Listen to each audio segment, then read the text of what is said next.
The pressure of a pennant race, and with the Cardinals with their big 11-game lead, I'm not sure they're going to be under so much pressure now, but it's a different story in postseason. Well, we have an interesting Cardinal lineup for you when we come back. Plenty of starters getting the night off here in Pittsburgh. We'll have the game's first pitch from Pittsburgh when we come back.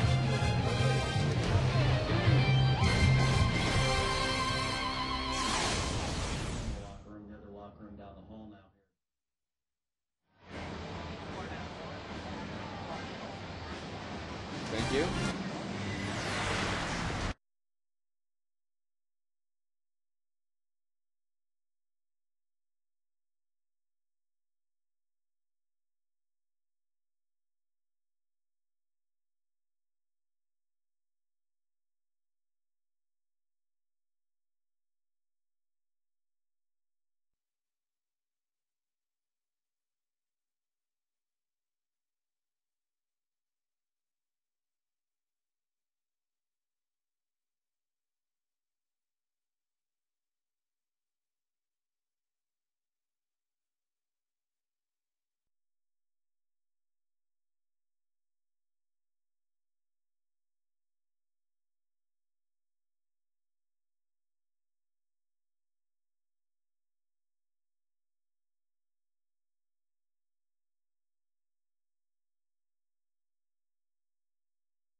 Perfect combination of flavor and refreshment. Budweiser, the great American lager. Buy Steak and Shake, famous for steak burgers. Buy Auto Tire for the lowest prices in town. We shop the competitors so you don't have to. Buy Chevy. See your Mid-America Chevy dealers or shop and compare at stlchevy.com. And buy the State of Missouri Tobacco Quit Line. Call 1-800-QUIT-NOW.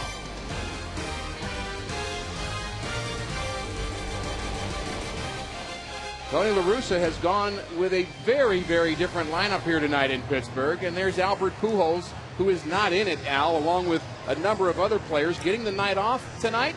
And here is the Cardinals lineup. Spring training lineup right here is the Cardinals were starting Schumacher, Rasmussen, Ludwig. What a night he had, 5 for 5 RBIs. Troy Glaus gets a start at first base, and Keel. Khalil Green over at third base. Julio Lugo, Jason LaRue behind the plate, and Mitchell Boggs. So you can see 4 regulars are being rested here tonight. You got to do it sometime, and poor Mitchell Boggs is the you can't do it to Carpenter and Wainwright. You got to do it away from home, and you got to do it against the Pittsburgh Pirates, a team that you're supposed to win with whatever lineup. Well, I think Ross Ohlendorf's probably happy about that lineup when he saw it. He's the Cardinal starter, 11-9. He's become a very important part of this Pirate staff, along with Mahalam and Duke. He's been kind of a workhorse here, ERA just over 4. And he's been particularly good at home. And he will face Skip Schumacher to lead this game off. It's a beautiful night for baseball here in Pittsburgh. And really, that's a late change with DeRosa not making the start. I wondered about that with his wrist, and Green getting the start at third base. That's a change from when we first looked at the lineup. And here's a look at the Auto Tire defense for the Pirates, first in the National League. And Olendorf is our Marshall Wireless starting pitcher, and he starts out with a strike. He, like Mitchell Boggs, has had difficulty with efficiency. He throws a lot of pitches as well. Really does, but he is a big winner here at home. So the Cardinals have their work cut out, as Olendorf is 11 game winner, and 8 of those 11 have been here at home.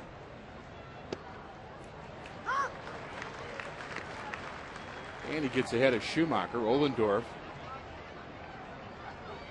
is a big, tall right-hander from Princeton. Smart pitcher. Texas, born in Texas, resides in Texas, but he went to Princeton. Well, we'll see how smart he is. Well, smarts does not always translate to smarts on the field. We'll see what he has for the Cardinals this afternoon. Schumacher, 6 for his last 12 for the Redbirds. His average has climbed back up to 300. And he fouls off a 2-2 pitch. Schumacher's done such a good job at the top of this lineup, setting the table. He's hit 307 as a leadoff man this year, and he's hit almost 350 in his last 23 games. 2-2 pitch is hit sharply to the second baseman Young, who takes his time and throws out Skippy. And we're underway here in Pittsburgh. Cardinals, big win here last night in a game that was really an interesting game. It changed about 3 times. Adam Wainwright had a rough outing for the first time in a very long time, giving up 6 runs in the 5th inning, but Cardinals struck with 9 runs late in the game to give him victory number 17 on the season. Here's Colby Rasmus. Ricky, if you think about it, the last 2 times through the order, Carpenter and Wainwright both received victories after they were pinch hit for.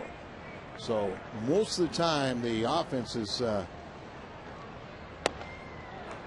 those guys don't need a lot of offense, but the last couple times they were rewarded. And in yesterday's ball game, they said, you know, Albert, before he hit the home run, got a little upset and said, "Let's go, boys," and boy, they turned it on with the 14 runs. And there's a base hit the other way by Rasmus. Nice swing there, going the other way, and the Cardinals have their first base runner here tonight. The swing of Colby Rasmus. Colby, you know, just down, he does a nice piece of hitting. You see the action as that ball sinking, but stayed with it. Wasn't overly aggressive with his swing and just put it in play. And here's a new spot in the order for Ryan Ludwig, who is having a very, very good season. 5 for 5, you mentioned, Al, here last night. It is 19th and 20th home runs, 86 RBIs on the season, and a batting average, a very respectable 276, and he hits in the 3rd spot here tonight. You know, many times we forget Ryan got hurt here in this field before he had the hamstring pull.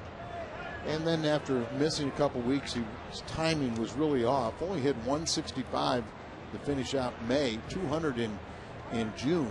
So those numbers are unbelievable, you know, knowing that a third of the season, you know, he had very little production.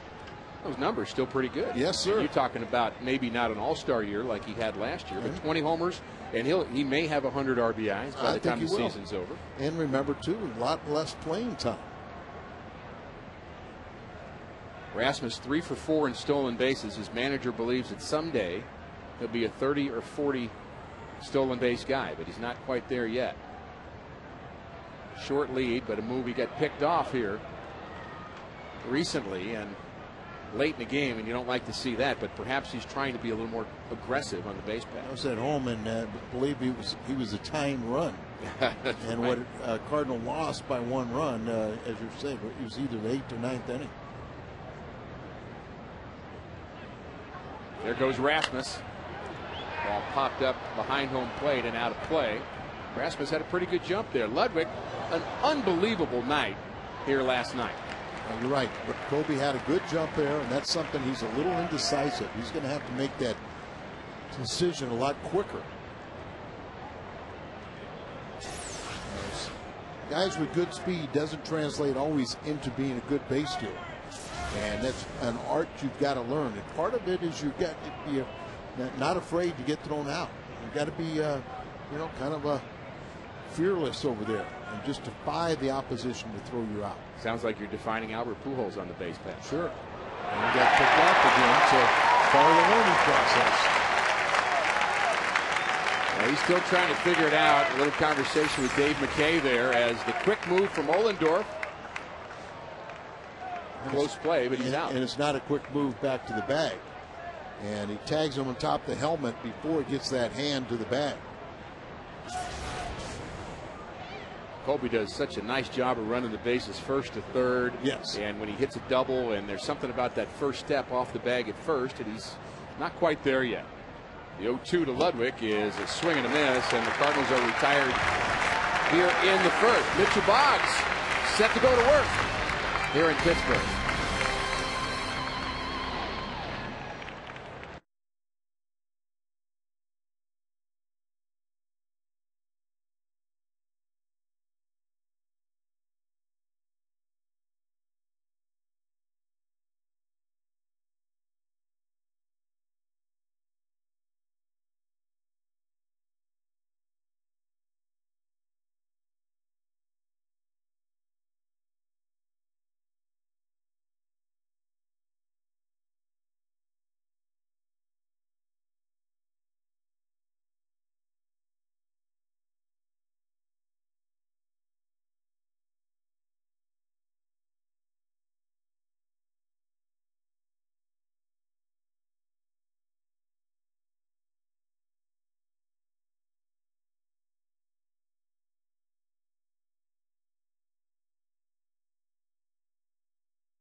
Hiccup.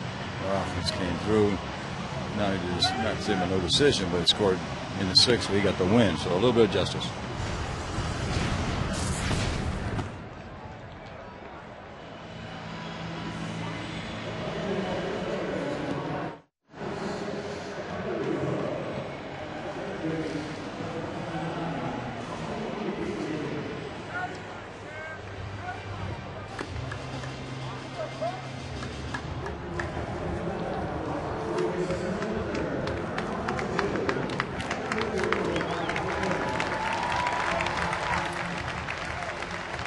John Russell managing the Pittsburgh Pirates. No score, bottom of the first inning.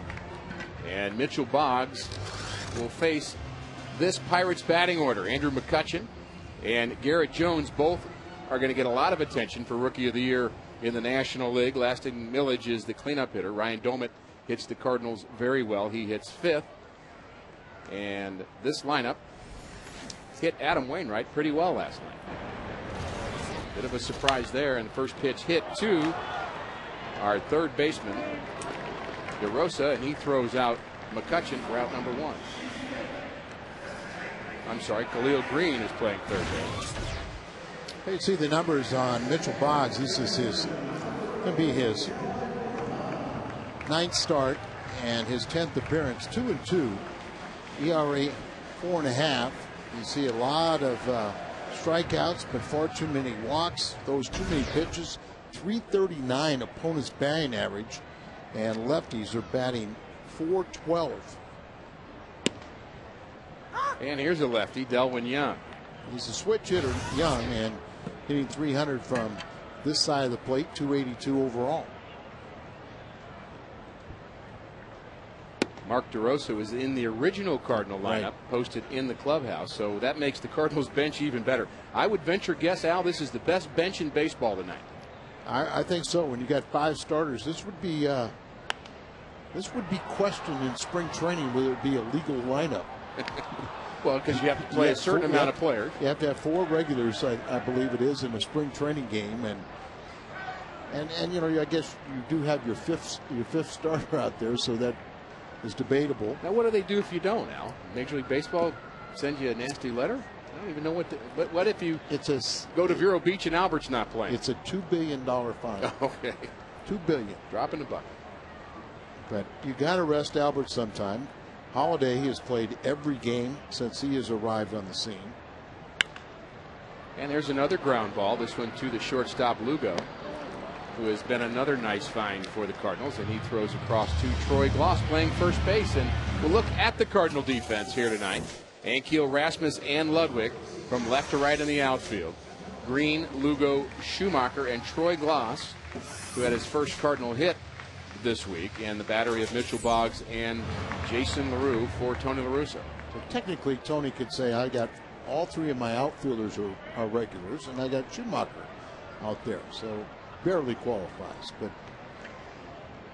that's our Auto Tire Cardinal defense. And ball one to Garrett Jones. And what a find this guy has been. 28 years old. Began his career with the Atlanta Braves. And ultimately got here to Pittsburgh as a minor league free agent. And again has a chance of being the National League Rookie of the Year. 18 homers, 35 RBIs. And he runs well. Yeah, and he's first baseman playing right field tonight as Pierce is over at first. It's the only position he can play. But they call him the legend, and he's just leads all National League rookies with his 18 RBIs.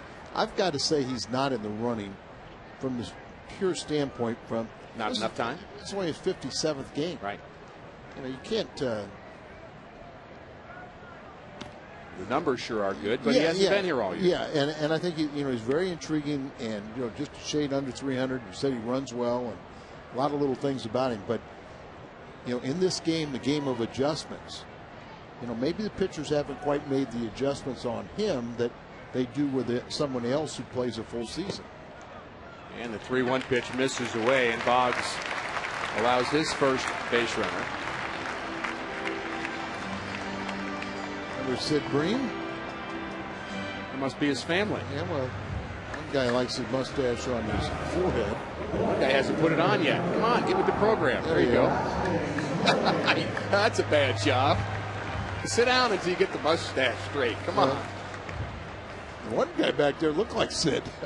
Well, he may be up there. Might be him. Selling T-shirts. He's from this area.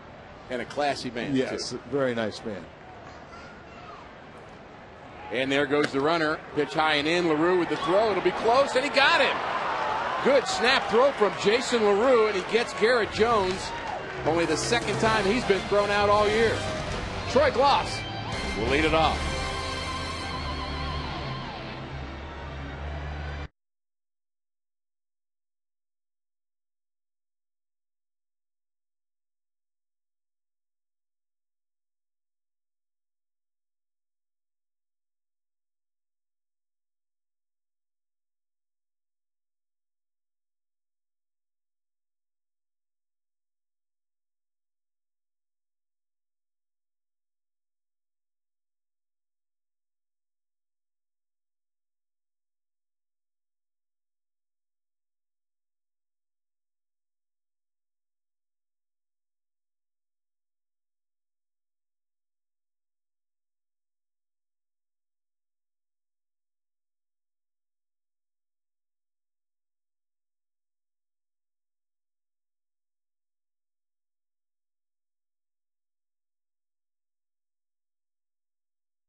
Of Garrett Jones to end the first. Well, he got a real good jump.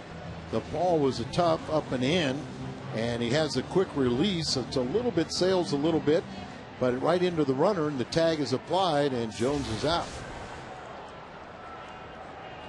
Jason now has thrown out 2 of 7 would-be base stealers, and once again, nobody really runs off on Molina, and really not that many times, just 7 attempts against LaRue. Don't really lose much when LaRue is behind the plate. He's got a good, strong arm, and the Cardinal pitchers like throwing to him. Troy Gloss leads it off. 1 for 4 since coming off the disabled list. What a tough year it's been for him. One long rehab for Troy Gloss. You know, after a season last year where he stayed healthy. Pops this on the right side. Jones should take care of that. Well, going into spring training, you thought it was going to be good, and he was had that surgery on July 11th or January 21st. Let's look at our Toyota keys to the game. Ross Ohlendorf, much better at home. 8-2 at home, 3-7 on the road. And look at the difference in the earned run average. Well, it's just characteristic of this ball club. He's won his last 5 home starts, and the Pirates are 5 games over 500 at home, and they're 18 and 50 on the road. They are the worst road team in baseball. And you look at the Nationals, other teams, the Pirates are the worst road team with that 18 and 50 record. Cardinals have been pretty good on the road, 37 and 30, 7 games over 500. And they've been doing a lot of winning lately on the road. Cardinals have won 9 of their last 11 road games. It's a good opportunity for Ricky Ankiel to have a big night. 1-2 the count on him. Had a pinch hit RBI last night. Little single to the right side, and Rick's starting to swing the bat a little bit better. You know, his average just 233. Does have 10 home runs now and 36 RBIs, down from what he was projected to be. And Ankiel strikes out as they have been pitching him up and in. Good fastball from Ohlendorf on a beautiful night here in Pittsburgh. We have a great view here from the broadcast booth in Pittsburgh of downtown, and there was a big football game next door here at Heinz Field as Pittsburgh was playing. Yeah, Pitt played. Got the Irish Fest going on, and fireworks night here tonight, so this crowd will grow.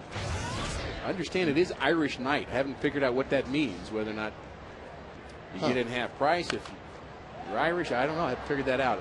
Are you Irish? I am 1/4 Irish. Yeah, so does that count? You get a refund? I'm, you have to I'm pay to looking get for in? No, I didn't. Oh, okay. And then no refund for you either way. Came in with you, Al. And I know you're not Irish. 0-2 on Khalil Green. A lot of Cardinals in this lineup with a chance to do something special today. And there's an 0-2 hit to center field, left center field. And it falls in front of Lasting's Millage. And a 2-out hit for Khalil Green. Khalil was born in Pittsburgh area. Lived here until he was 5 years old, and then moved down to Key West. Still told me yesterday he has a lot of family and friends. Near the target up. Ohlendorf has a pretty good fastball, but he misses location. Is that the biggest thing to you? Is, you know, how poor fastball command is around the game today? Yeah, that's where it all starts with, particularly starting pitchers, is their effectiveness begins with their ability to command the fastball. Everything else goes off of that pitch. That's why you see a guy like John Smoltz comes over and he does command his pitches. Big breaking ball there to Julio Lugo. And Smoltz is making it look easy. Yeah, and it sets, you know, if you have fastball command, it sets up all your other pitches. You know, you can make your fastball more than one pitch just by spotting it in location.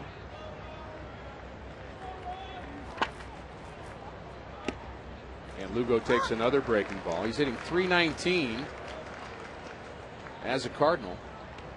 6 of his last 11.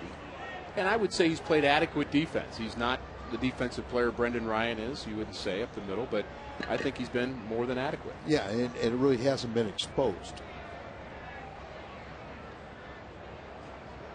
And we'll see if he makes a better 0-2 pitch here. And he checks on Khalil Green first. It appears that Ohlendorf, and you mentioned he's a big guy, he's 6'4", 235, that he's a little slow to the plate. but Rasmus will tell you that he's got a pretty good move to first. So make sure he throws the ball.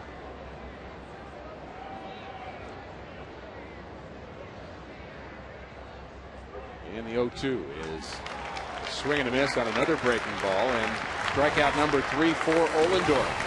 Millage, Doman, and Pierce in the Pirates' second.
Bosky's boat is ready to take him back to the hotel after the game. This season, both Mizzou non-conference games from Moreau Field will be available on pay-per-view. Next Saturday, September 12th, the Tigers take on Bowling Green.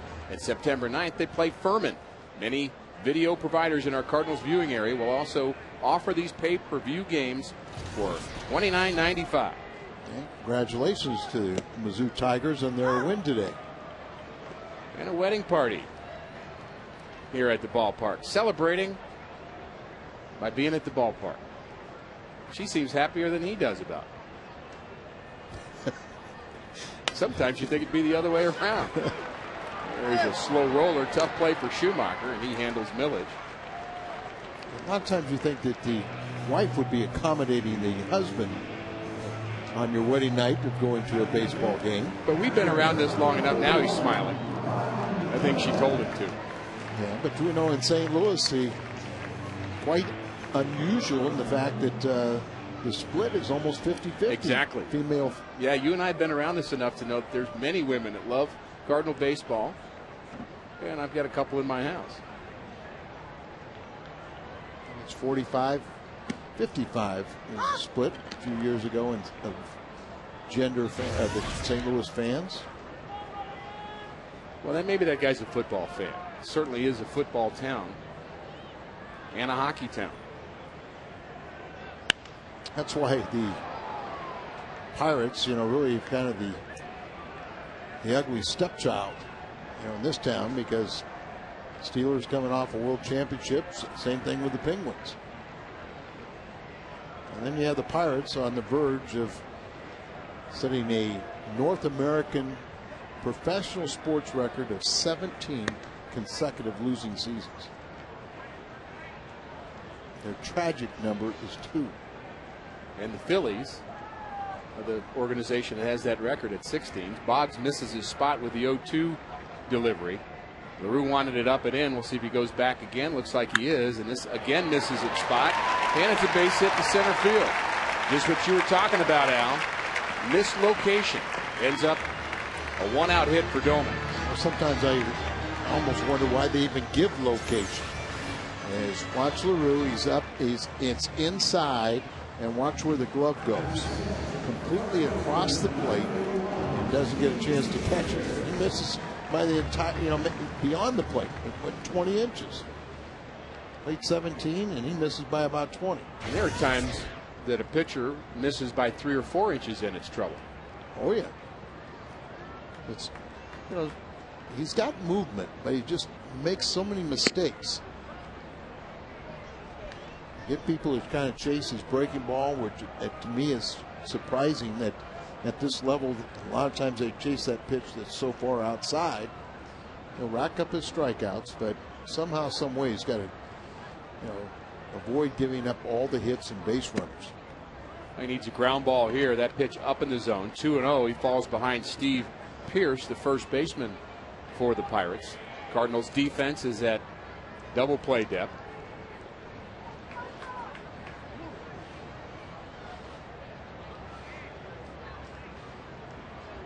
Here's going to be a fastball. You should be able to locate that better than any of your pitches. Bouncing it. And that's a 2-0 pitch that also missed by at least a foot. So right. Here's what we were talking about with Mitchell Boggs. So watch what, he sets up there. Now watch. It bounces.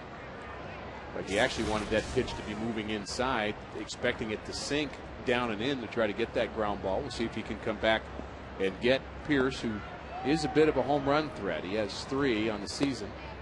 And there's a strike on the inside corner. But isn't that amazing? We talk about a home run threat, and he's got 3. Well, he hadn't played a lot here yet. He's spent a lot of time. But you're right. He is really meant to be one of the stars of the future for the Pirates. But, they keep doing that. They get the stars of the future, then they trade them for some other stars of the future. And there is a ground ball to the left side. Green gets the runner at second on to first. Just missed him there. Cardinals able to get the lead runner. Nice play by Skip Schumacher, who's been very good around the bag. Let's look at this location again on that pitch by Mitchell Boggs. He's hitting to the count. You see, back out over the plate. Looked like he wanted inside. Really wasn't hit that hard. So Khalil, gets the lead runner, and that's the key thing. And it's a little slow developing. They couldn't get the batter Pierce, who was hustling down the line. And third baseman Andy LaRoche hits with 2 outs and a runner aboard. Now there's sometimes like that pitch there, it's got all this movement to where, sometimes it moves so much that it's hard to locate it.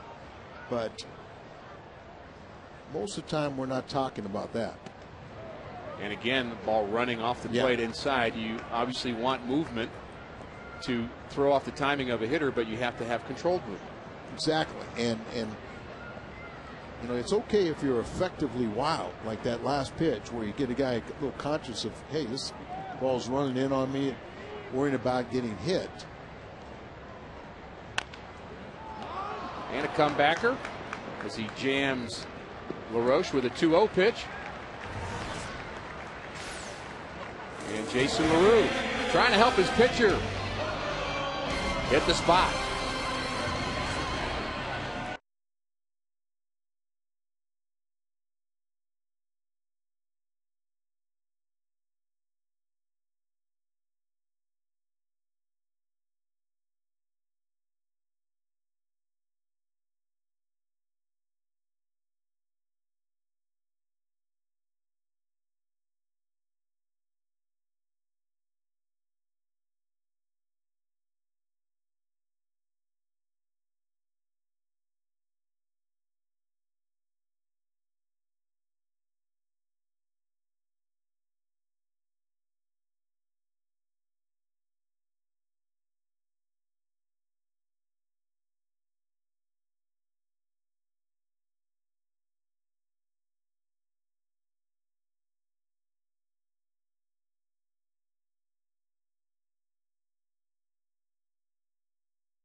under Mr. LaRussa. Tune in to Cardinals Live, brought to you by Toyota, for every game at Fox Sports Midwest. And join Fox Sports Midwest on Facebook. And tell us what you think should be on that list. How's that promotion going? You like it? Oh, yeah. What's your favorite? It's fun. My favorite moment is that base hit to left field. It's under Tony's leadership. What have you done for me lately? I just like the latest and greatest, Al.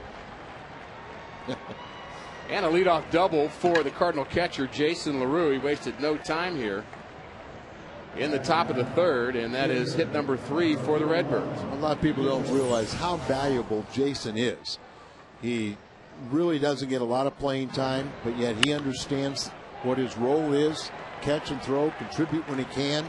But there's a lot of respect for the veteran catcher with that pitching staff, and he works extremely well with him. And a lot of times he'll get the assignment, like with Boggs, and let's see if Boggs can't get him over to third. And he should be bunting to the third baseman, LaRoche, here. And he takes a pitch just a bit outside. And here's the first baseman charging hard. Yeah, the reason you say that is because what you want to do is bunt it hard enough down the third base line that it gets by the pitcher, and the only fielder that can retrieve the ball is the third baseman, so he vacates the bat. Sets his angle towards third, and there is the bunt to third, and LaRoche will have to handle it. Successful bunt for Mitchell Boggs. And Jason LaRue now at third base with less than 2 outs, and it'll be up to Skip Schumacher to see if he can drive him in here. Good job for Mr. Boggs, helping himself out, getting some high fives. Oh, exactly right. And if you can do those little things, you can win some ball games. There's a lot more responsibility than just throwing the ball. And here he does exactly what we talked about. Punts it hard enough. Third baseman has to come in. Nobody at the third base bag, so LaRue can go over there. And now Skip can drive him in. Pirates infield playing about halfway here. They're not all the way in, but trying to choke off this run on a ball hit hard by Schumacher. They'll come home with it. And the first pitch is fouled off down the left field line. Schumacher bounced out to lead this game off. And an RBI situation here. 34 RBIs on the season for Skip. And he's been as consistent as anybody in this Cardinal lineup. Remarkable. And you see 9 out of 17 times he's delivered that RBI or drove in that man from third with less than 2 outs. And this is where the infielders for the Pirates, again, a very good defensive team. They lead the National League in fielding. You have to know the speed of the base runner at third to see how close you need to play. If it was not Jason LaRue, if it was Colby Rasmus, they may be a step or two closer to home plate. Right, and you know, you kind of survey, and Skip knows that he wants to pull the ball. Really wants to drive him in, hit a gapper, hit it out of the ballpark, but if he at the very least pull the ball, so hopefully LaRue can come home.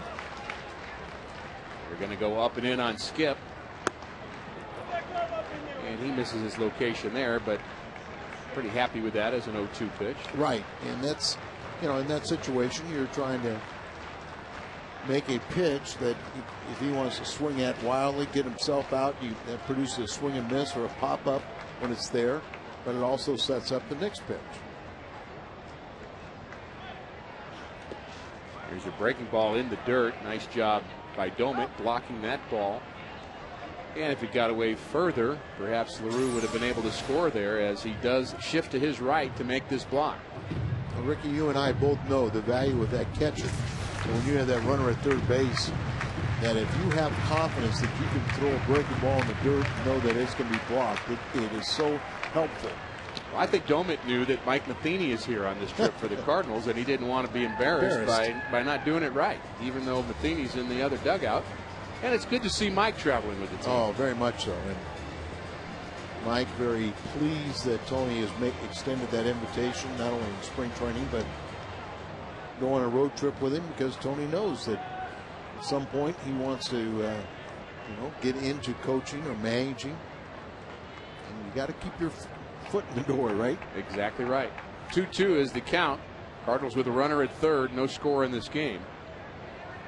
And Schumacher bounces this one to the second baseman, but because he's playing in, LaRue not able to score. And a smart decision by Jason LaRue, because he'd have been out at the plate. Yes, he would have been. And doesn't do the job. And you got to, give some credit to the pitchers, because they're trying to keep you from doing your job. One of the interesting things to me, when I talked to Hal McRae tonight about Ohlendorf, he says he's got to get the good fastball, but he has tremendous and very, very positive in what he was saying about his changeup command. But we've seen a lot of his secondary pitches has been the breaking ball, right, not the changeup. So maybe he's smart in holding that in reserve. Changeup's a good pitch against Kobe. See if he starts him off with one, and it's an off-speed pitch. 79 miles an hour. Colby does not offer at it. Colby singled, was later picked off by the pitcher Ohlendorf in the first inning. The Cardinals employing a slightly different lineup here tonight in Pittsburgh. Now you've got to give some of these guys rest. And that may be why Ohlendorf's using different pitches as well. Now, these may be guys he's less familiar with Pujols, Holiday, Molina, Ryan, DeRosa, all on Tony La Russa's bench tonight. Well, Tony's got a lot of firepower if he wants to make some late inning moves, but he also has confidence that this lineup can score enough runs and they can win this game. 2-0 the count to Rasmus. There's a pitch right down central. And we talked about the year that Garrett Jones and Andrew McCutchen are having for the Pirates, the center fielder and the right fielder. Looking at the Pirate defense, Colby Rasmus, his name still in the mix for one of the best rookies in the National League. And very shallow in the outfield. They didn't see that home run Colby hit in San Diego. No, he's hit a couple recently that have been around the 450 range. And you got all three outfielders kind of bunching and really not very deep. 3 of the 4 best National League hitters are in this game tonight as rookies. Now, the Pirate outfield have a lot of assists, but there's a hard hit ball. Nice stop by the first baseman Pierce, who takes it himself to take care of Colby Rasmus. The crowd appreciates that effort. No score in Pittsburgh.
By Kia Motors.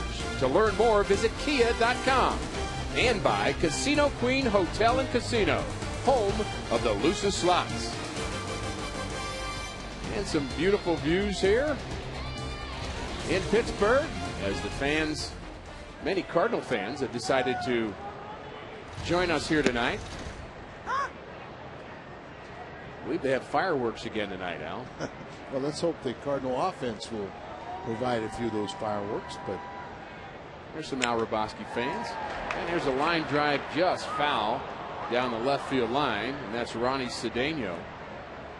Ricky, I know you're going to understand, maybe you can help explain this to our audience, but it's one of the few times in Mitchell Boggs' brief major league career that he knows he's not going down to Memphis after the start. That's a good point. I mean, he's been up and down 3 times this year. The last 2 years he's had that. He can tell you every road sign between St. Louis and Memphis, and there's something to be said that, you know, when you're not looking over your shoulder.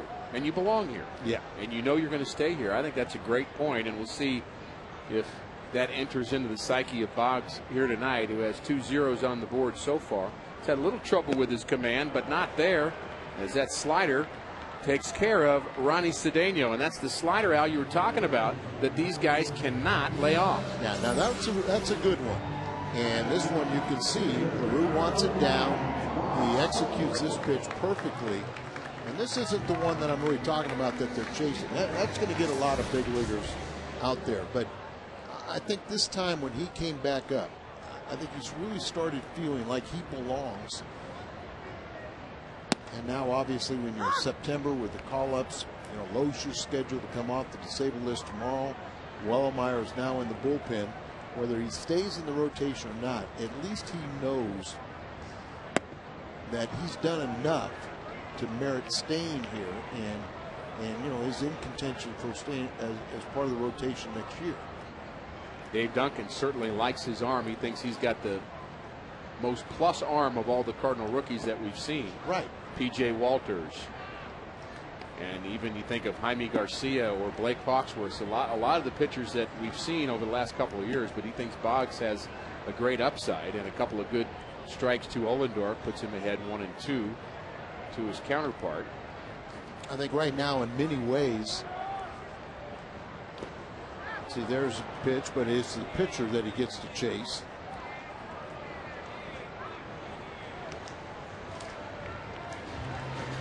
Visit the official online shop of the Cardinals at STLCardinals.com for the latest selection of authentic postseason caps, t-shirts, jerseys, sweatshirts, and more.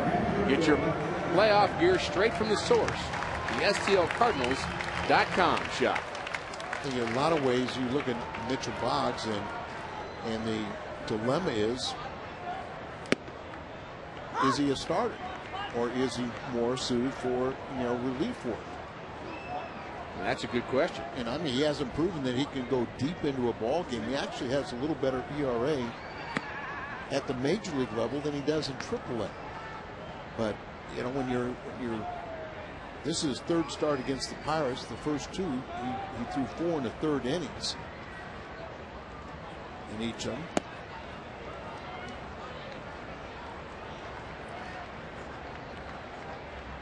And there's a couple enjoying each other's company, reading the paper, listening to his favorite Led Zeppelin tunes, and having a nice conversation. This is a leisurely game, Al. You can do all. You can multitask here at the ballpark. They came to watch the fireworks. And also, I remember when they were in their teenagers, they came to see me at Forbes Field here in this ballpark or this city. I was going to ask you if you saw Roberto Clemente play, and now you've I pitched to him. He wouldn't have 3,000 hits without my contribution. I did not realize that you played against Clemente. There's a ground ball to second. Double clutch by Schumacher. But he takes care of McCutcheon.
Christmas blanket, courtesy of AT&T.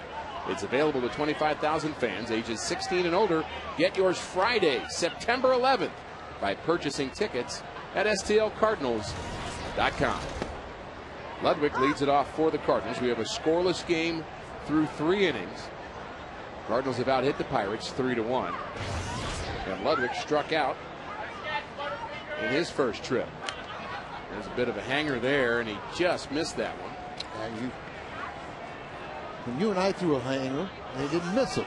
No. I want to go back to, you said last inning you pitched to Roberto Clemente, and you did give up some hits to him? I gave up 2 hits to Clemente. You would otherwise have 2,998 for his career. Now my contribution. You wouldn't have 3,000. And one of the great players really in the history of this game. You talk about tradition of ball clubs. The Cardinals certainly have tradition. There's the Clemente wall in right field here with his number 21, and of course he had the great humanitarian effort where he lost his life. Steve Blass, former Pirate. Think of Willie Stargell and others. This is a team rich with tradition. Well, I'll just. And strike 3 takes care of Ludwig for the second time. Aflac! And our Aflac trivia question. Which 2 Cardinals each had 4 hits during Bob Gibson's no-hitter versus the Pirates at Three Rivers Stadium August 14th, 1971? Al, do you know this one? No. I'd have to say Simmons, and I'll say Brock. No, Torrey. You're 50%, Al. Yep. You know who caught the final out? I'm going to say Dal Maxfield. No, but and I'm going to be wrong. You're going to be wrong, but it was. But get another guess. Ted Sizemore in left field. I would not have guessed that. Maybe why that was probably a bad guess saying Lou Brock if Sizemore was out and left. 0-1 the count to Troy Glass. He fouls it off quickly. 0-2. Okay, you know how extensive the scouting reports are, guys today and everything else. I'm going to take you back to 1970 at Forbes Field. I started the game against the Pirates, the only start I had in the big leagues, and I'm warming up. And Billy Muffet's the pitcher coach said, "I'm not going to tell you how to pitch these guys. You already know how." My 3rd big league appearance. And you already know how. Yeah, I already knew how. How did he think you knew that? I don't know, but I wasn't going to question. You just look smart at it. Yeah. Well, anyway, he goes, Clemente, don't throw anything inside. Don't even try and knock him down. He'll hit it for a rope. So I got the first 2 guys out. I threw a curveball to Clemente, got a base hit over shortstop. Got Stargell out. I came in. He goes, "Oh, I forgot to tell you, don't throw him any curveballs either." Swing and a miss. Back-to-back strikeouts for Ohlendorf to start the Cardinal 4th. Want to get guaranteed access to 2009 postseason tickets, including the World Series? Place a deposit on 2010 season tickets. A limited number of 2010 full and half-season locations are now available. For details, visit STLCardinals.com or call 314-345-9500. Forbes Field was so big that they literally took the batting cage after batting practice. They just took it out into center field and parked it, turned it around so the opening was up against the wall, and left it in play. Could Albert hit a ball that far? Sure he could, but rarely was there one. It was about 450. Albert, if you're just joining us, not in the lineup tonight, along with a number of Cardinal regulars who are getting the night off, and Ross Ohlendorf is pretty happy about that. Just 5. Yeah, just Pujols, Holiday, Molina, DeRosa, and Brendan Ryan. So. It's a lot of firepower. Holiday sitting next to Adam Wainwright. And he's probably not used to sitting down and watching a game. And they can get kind of antsy. The regular players sometimes don't know how to relax. And it's really important for these guys to get a little time off. You know, that's one of the problems that Tony's going to have, how to get guys rest and keep them sharp for postseason. A sharp inning for Ohlendorf. 3 straight strikeouts. He now has 6 already.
It's time to bring you up to speed with the AT&T Rapid Rewind. Everything you need to know about.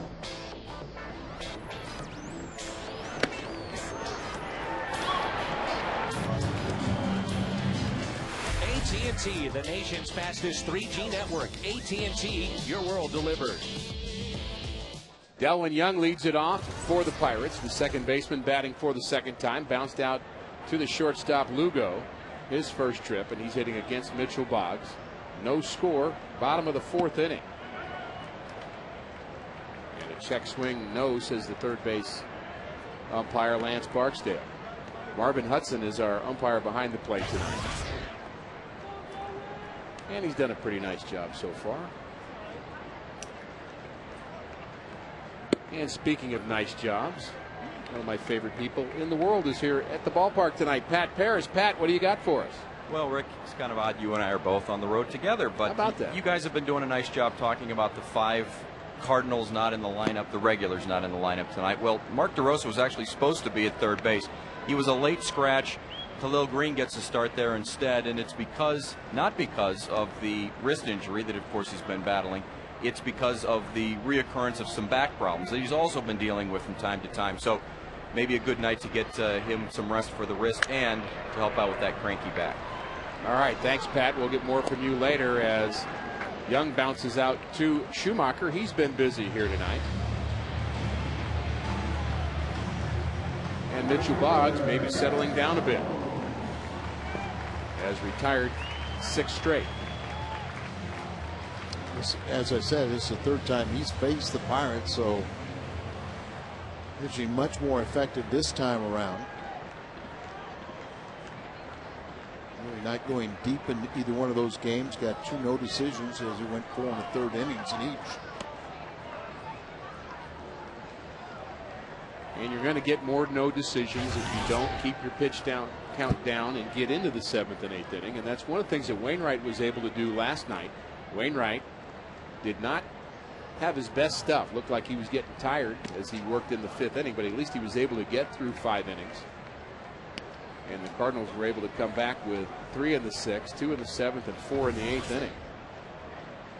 Yeah, I was exclusively a fastball pitcher. You were an off-speed pitcher. There's a base hit to left field. But you know how you get a scouting report and somebody says, well, it's a good fastball hitting team. Well, I mean, you still doesn't mean you've got to throw your fastball. You know, you can't throw all breaking balls. And there's an off-speed pitch with another left-hander with a base hit. And, you know, I thought last night that, you know, Wainwright, just particularly in the 6th inning, or 5th inning, that he just went breaking ball. And when you throw that many breaking balls, it's just natural. You're going to hang a few. And the more pitches you throw in an inning, the worse it gets. And there's a line drive to center field. Rasmus on the run. It gets by him and it goes to the wall. Rasmus takes it off the wall. And Garrett Jones will score all the way from first base. And the Pirates take a 1-0 lead on a 1-out double by Lastings Miller. A couple of balls hit hard, and we see the game's first run.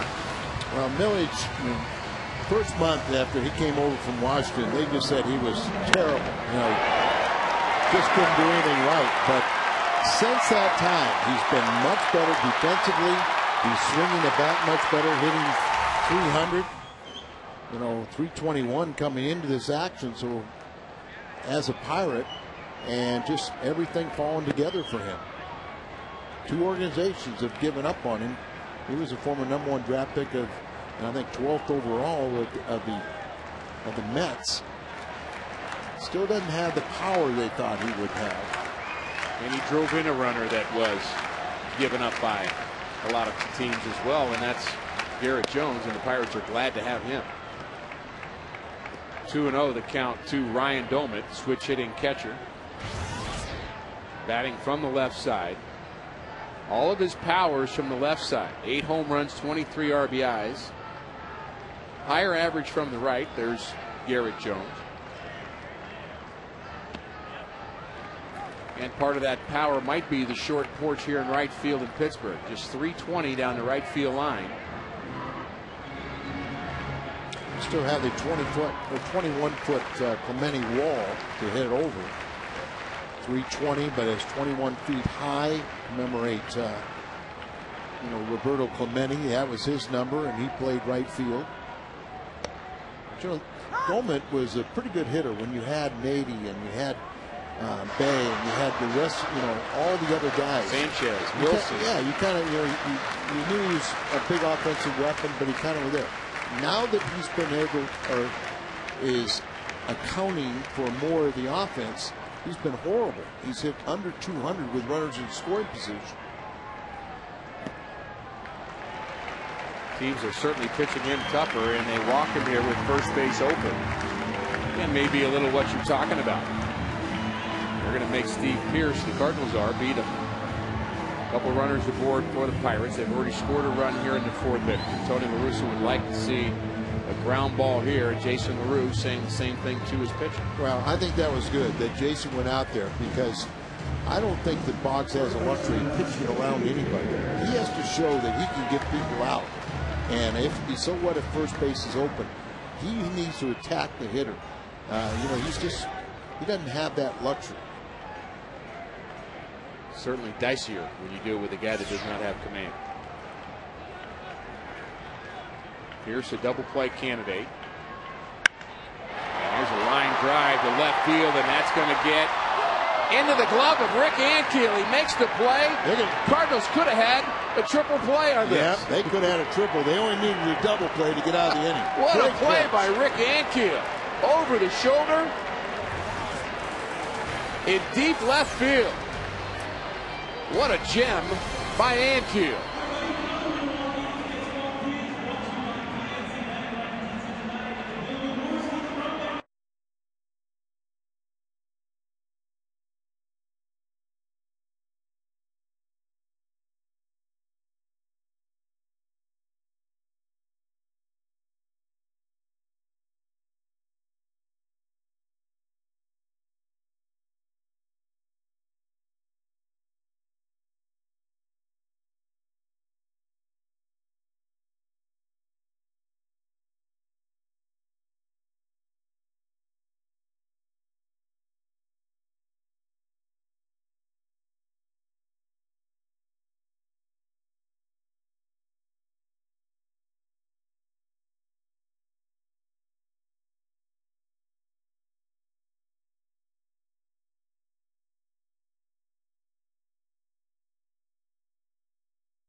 Worse, Rick Ankiel with a spectacular play over the shoulder. There's no doubt about it that both runners thought that was a gapper. They were trying to score from second and third. Last second, you reach up, and look at the reaction of Pearce. He thinks he has 2 RBIs, and he's lucky that the Cardinals had 1 out, or as you said, they would have hit into a triple play.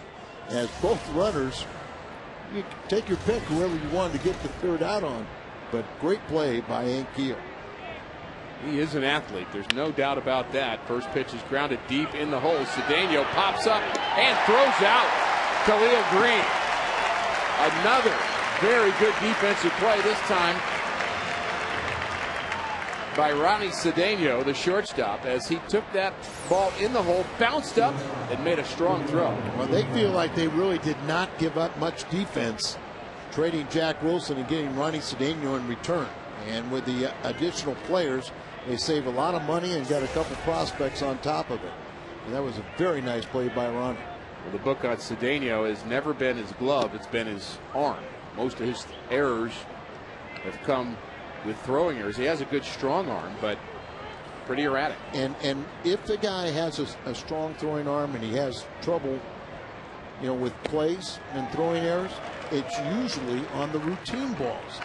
But plays like that, where it's just reactionary, they usually come up with a nifty one. And you can live with a guy that just makes all the routine plays and occasionally do something, good. But somebody that makes all the spectacular plays but can't make the routine play, And you want to start with a guy who can catch it right. and has a strong arm and hope that he figures out how to make good throws with it. Yes. If he can't catch it, it doesn't matter. Yeah, and that's He's got a good arm. And like you say, it's just concentration or something like that. Why somebody that has talent, just gets lackadaisical and poor mechanics can't throw it over to first. Getting a new opportunity here in Pittsburgh as the Pirates, we've talked about it, same old story. They've gotten rid of a lot of their good players. Nate McLeod, Freddie Sanchez, Jack Wilson. And that gives the opportunity to players like Andrew McCutchen, Lastings Millage, and a one-out walk to Julio Lugo. Just steps from the Arch and Busch Stadium, enjoy unmatched hospitality in a prime location at the Hyatt Regency St. Louis Riverfront. Take advantage of Hyatt's exclusive baseball package that includes overnight accommodation, your choice of 2 or 4 Cardinals tickets, 1 complimentary Rawlings baseball bat, a $10 food and beverage voucher valid at our Tiffany Rose or Brewhouse restaurants. Check out the Hyatt Regency at St. Louis Riverfront. There goes Lugo. Oh, he had that base stolen, but LaRue doesn't have the luxury. Looked like he almost had the hit and run on his. But he has a tremendous jump. It's very slow to the plate. Look at that.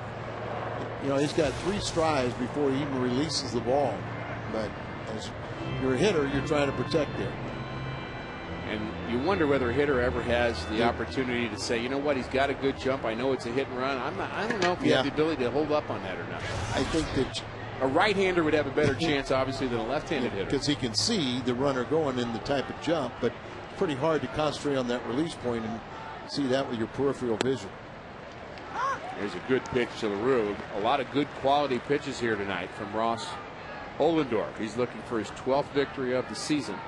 That tells you something right there, that for the Pirates, team with only 53 wins, he's looking for his 12th victory. And he was very tough here at home. 8 of his 11 wins are at home and 5 in a row. Lugo bothering Ohlendorf. He bluffed to start a couple of times, and that drew the attention of the former Yankee pitcher. You mentioned Xavier Nady. Ohlendorf came over in the Nady trade with the Yankees.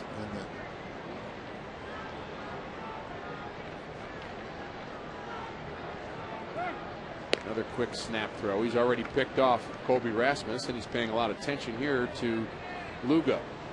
Better have a good move. You're that slow to the plate. And, he has 6 strikeouts. I looked.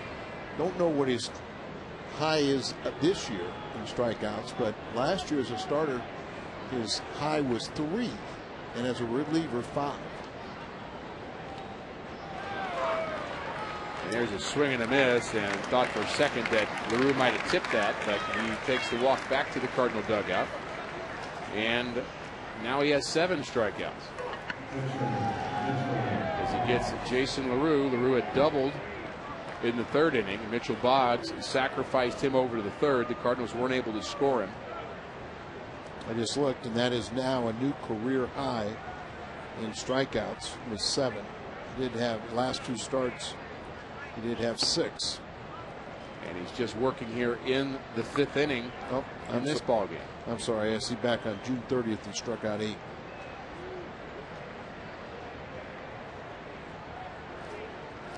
He's well on his way to beating that total. Lugo, the runner at first, a little late on that swing from Boggs, and he fouls it off. Nice play by a fan here in Pittsburgh. Again, we mentioned, there he is. I caught it. Mentioned we have a lot of Cardinal fans here. A number of them on the airplane flying here to Pittsburgh. Hoping to see a couple of Cardinal victories. Ball hit on the ground to the right side, and Boggs will be the third out here in the fifth. 5 scoreless innings for Ross Ollendorf. Bottom of the order for the Pirates.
Sights and sounds of Major League Baseball in Pittsburgh. A full moon here in the Steel City.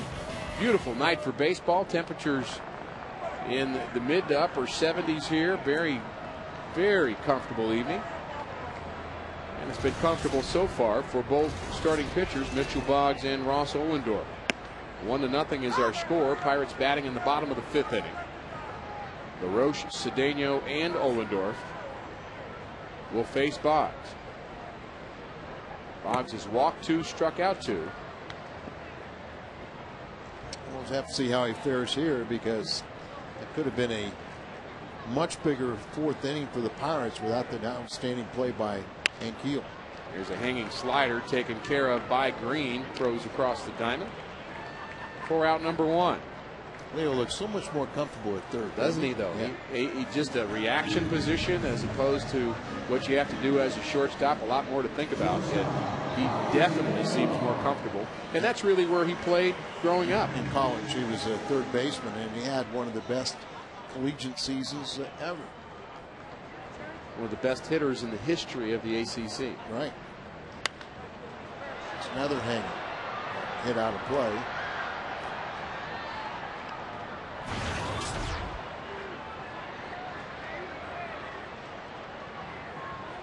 Boggs has thrown a total of 58 pitches, but you have to kind of watch for some of these pitches that are getting dangerously up in the hitting zone. Good matchup tomorrow. Joel Pinheiro and Paul Mahalam. And the Cardinals, with a win here tonight, would assure themselves of winning yet another series. They have done that pretty much every time since the All-Star break. I mean, it's just been incredible what they've done with series. And there's a bunt attempt, but it's too hard, and right back to the pitcher Boggs, and he takes care of Ronnie Cedeno. You love outs like that.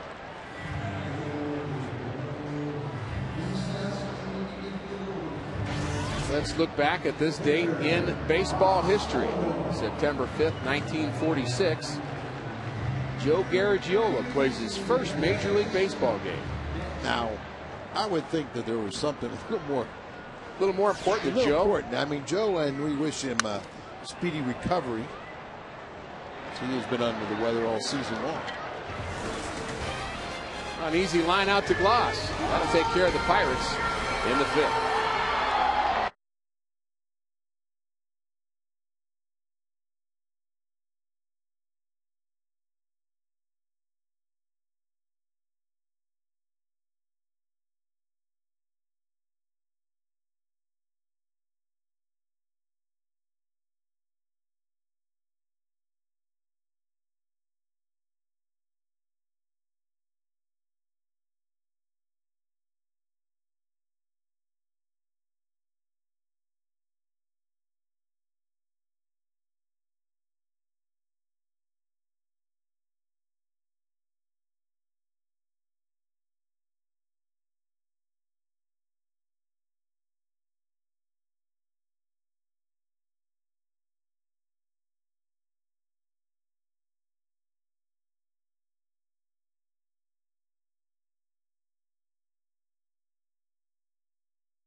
Switch to the nation's fastest 3G network, AT&T, your world delivered. And the new 3rd-pound Angus burgers are here. Try one for yourself today only at McDonald's. What's on tap? Brought to you by Bud Light. Joel Pinheiro gets to start here in the series finale. And the Cardinals will be hoping for a sweep. They need to get the bats going here tonight. He'll be opposed by Paul Maholm, the left-hander, and Pinheiro has been outstanding. Couple of moons here in Pittsburgh. They both shine brightly.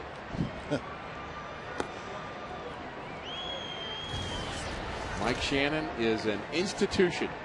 Cardinal baseball, isn't it? Absolutely. Schumacher hoping to get something going for the Redbirds here in the 6th inning, and hits it sharply up the middle. Base hit for Skippy. And the Cardinals have a chance here in the 6th inning. And they get the leadoff base runner on for just the 2nd time here tonight, as Cedeno lays out but not able to make that play up the middle. Well, let's see whether you do. The ball up there, he gets a good level swing, hits down on it, and through for his first base hit. That'll get Schumacher's average up over 300 again. Yeah. Cardinals have 4 hits to the Pirates 3. Rasmus has one of the 4 hits. And he was ultimately erased on a pickoff after his base hit in the 1st inning. Big hole on the right side. Schumacher not going, and a late swing by Rasmus. And the Cardinals look like they're being a little more aggressive against Ohlendorf here in the 6th inning. A lot of times, you know, you get that little feel for the game now. He's throwing 66 to Boggs is 60. So neither starter in jeopardy.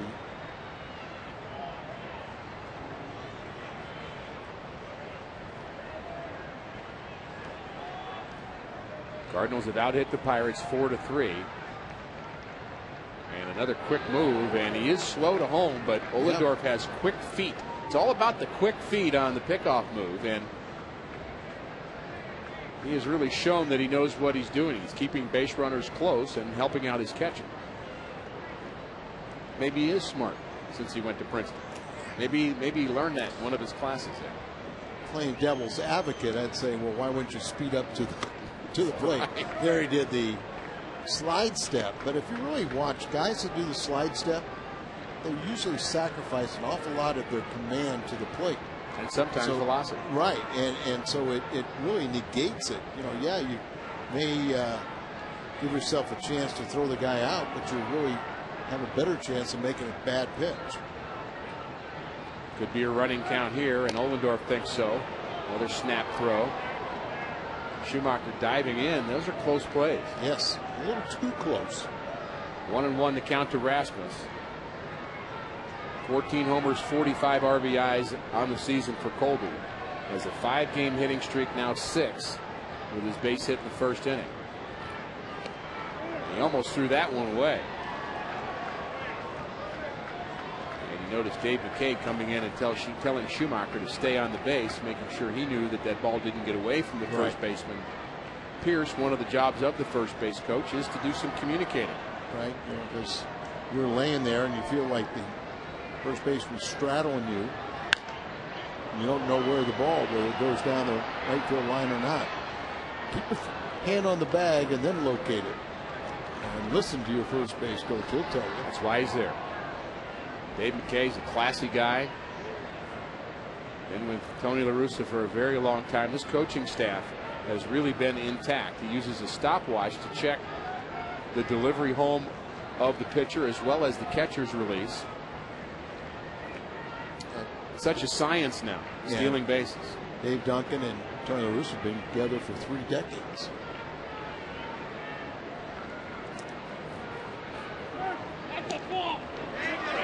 Oh, you know the Angel's going to get involved in this case. Calls the balk and helps out. It's the old doctor move, right?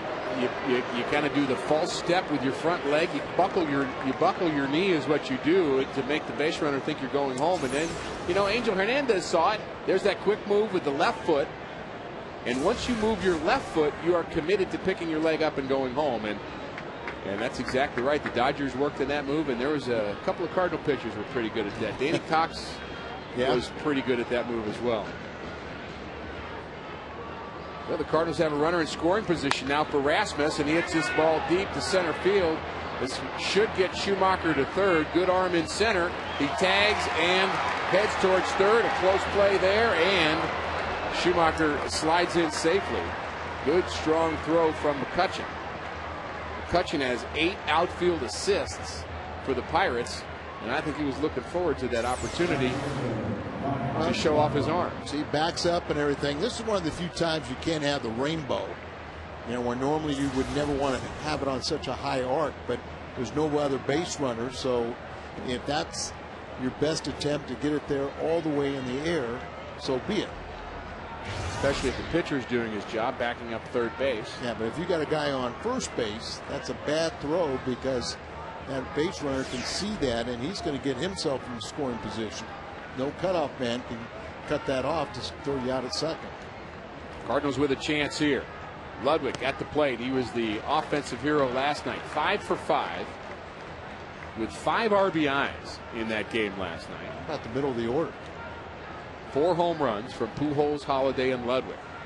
1 each from Albert and Holiday, and Ludwig with 19 and 20 on the year for him. And then DeRosa got 3 hits the last 3 times up. So a lot of hits and 14 runs. 0-1 the count to Ludwig. The breaking ball in the dirt handled by Doman. And you weren't here last night as you're filling in today and tomorrow. And it will be on FS Midwest tomorrow afternoon here. As Dan is doing some football games, he'll be back with us in Milwaukee. But, these guys in the truck, when we started scoring all those runs, I know you know what they said. Oh, I'm sure with that, yeah. Save some for tomorrow. You're not allowed to do that. They don't let you.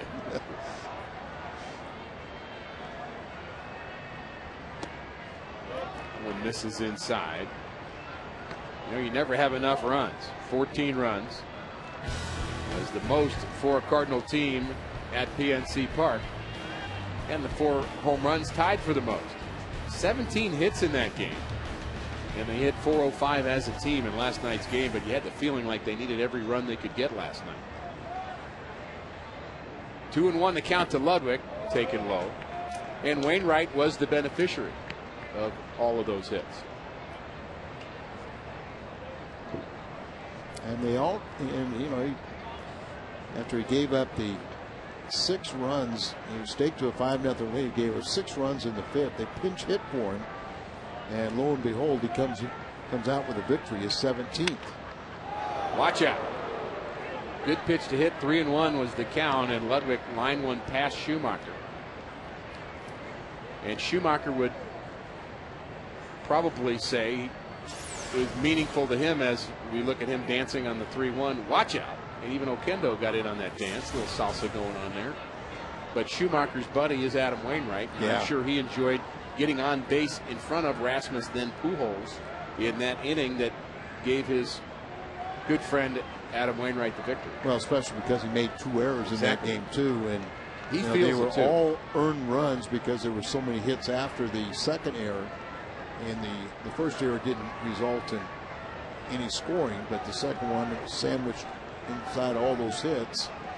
Ludwig's been great with runners in scoring position. The 3-2 pitch is hit on the ground to third and booted by LaRoche and into left field. And the Cardinals tie the score here in the top of the 6th inning on error number 13 for Andy LaRoche, who has played miserable third base against the Cardinals this year. I'm going to say more than half of his errors have been against the Redbirds. This ball just ate him up. I think he had. There's a breaking ball, and it's just a step to his left, comes up on him slightly. But under these conditions, that's got to be knocked down. And at this level, has to be converted into an out. The Cardinals lucky they tie the score. No RBI the error. You're right. In the opening series, remember, I think he did not make play or start the third game, the opening series in St. Louis. But he made at least 3 errors. Right. And they tell me that it's hard for us, but they say LaRoche plays Gold Glove caliber defense, and we just have not seen it. Not against the Cardinals. You are absolutely right. You think about players that hit well against certain teams. I guess it's possible to field well against certain teams, and vice versa. And really, he has no power at third base, a power position, and he really hasn't hit a whole lot either. LaRoche. Ball's popped up in the shallow center field. And McCutchen takes care of Troy Gloss for out number 2. Well, kids, come watch the Cardinals take on the Braves Saturday, September 12th, and receive an all-star pennant featuring your 2009 Cardinals All-Stars: Albert Pujols, Ryan Franklin, Yadier Molina, and manager Tony La Russa. All kids 15 and younger will receive the pennant courtesy of Coca-Cola and Pasta House. For tickets, visit stlcardinals.com. Albert Pujols, you wonder if we will see him before this game is over. Talking about the Cardinals bench, 5 starters not playing does not mean that this game will finish without them seeing some action. Well, you've got a lot of firepower if you want to start making any moves, but in many ways, I know Tony would wish that you wouldn't need to use any of them. Give him the whole day off. The whole Again, day not, off, not just the mentally. physical part, but Right. the mental part. And, when you have a scheduled day off, everybody gets that. But it's really important to give these guys, and if you asked them, they all want to play. Of course. But it wouldn't Good swing be, by Yankee. It wouldn't be the best. And the Cardinals, had a horrible schedule. It was a treacherous schedule early. But it's really worked in their favor in the second half with all the off days we had in August. We had another one coming up on Thursday. So, you're trying to find, if you can give these guys a game here and there, they'll be ready and well rested for postseason. And the pitch to Ankiel is lying foul. The Cardinals were 20-6 in the month of August, and they're already 3-1 in the month of September. And what has it been? Nearly a month. The Cardinals have not lost any ground to the Cubs. Cubs won today, so you can pencil in a Cardinal victory. I believe it's a record. 29 games in a row without losing ground to the team that's trailing it. It's almost unheard of. Good fastball misses inside. Purpose pitch there from Ohlendorf. Ankiel looking for home run number 11. Cardinals get through this weekend, then they have an off day once a week the rest of the way through the schedule. There goes Ludwig, and a swing and a miss takes care of Ankiel. Doman will have to throw him out at first base. And another strikeout. That's 3 times for Ankiel tonight. But the Cardinals have tied it. McCutchen leads off, bottom of the 6th.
PNC Park, 1-1 is our score.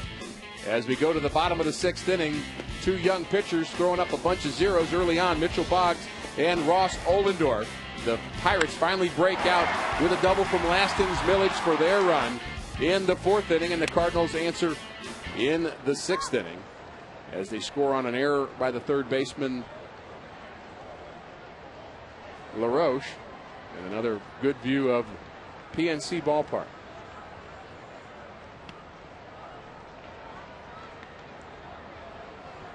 Andrew McCutcheon, leadoff hitter for the Pirates. He runs very well, has some power, really a complete player. Not a big guy, but he is a star just waiting to happen, and he is ahead in the count now from Boggs, 2-1. You talk about, you ask the Cardinal coaches, you say, you know, who do you like on the Pirates? They will immediately say McCutcheon.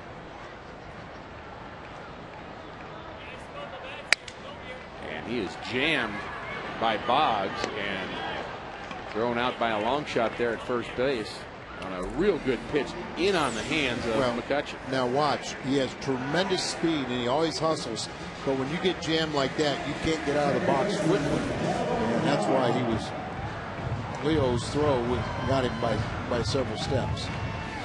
Infielders are smart enough to know when a guy runs well, you just get it over there as quickly as possible. Right. Anyway, you just want to make sure.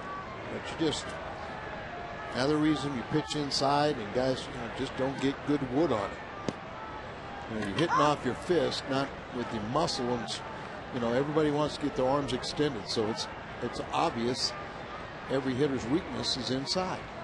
Young has bounced out twice. Again, Boggs gets ahead of a hitter, and his location is improving somewhat as this game moves along. He's working in his 6th inning. His pitch count is not very high, so he's not in danger of being pulled from this game. Something we talked about with both these pitchers in tonight's game, that they have a tendency not to be efficient, but tonight they have been. Well, and the one thing too is Boggs has had that ability to keep his team in the game. As you know, the team is 6-2 in his starts.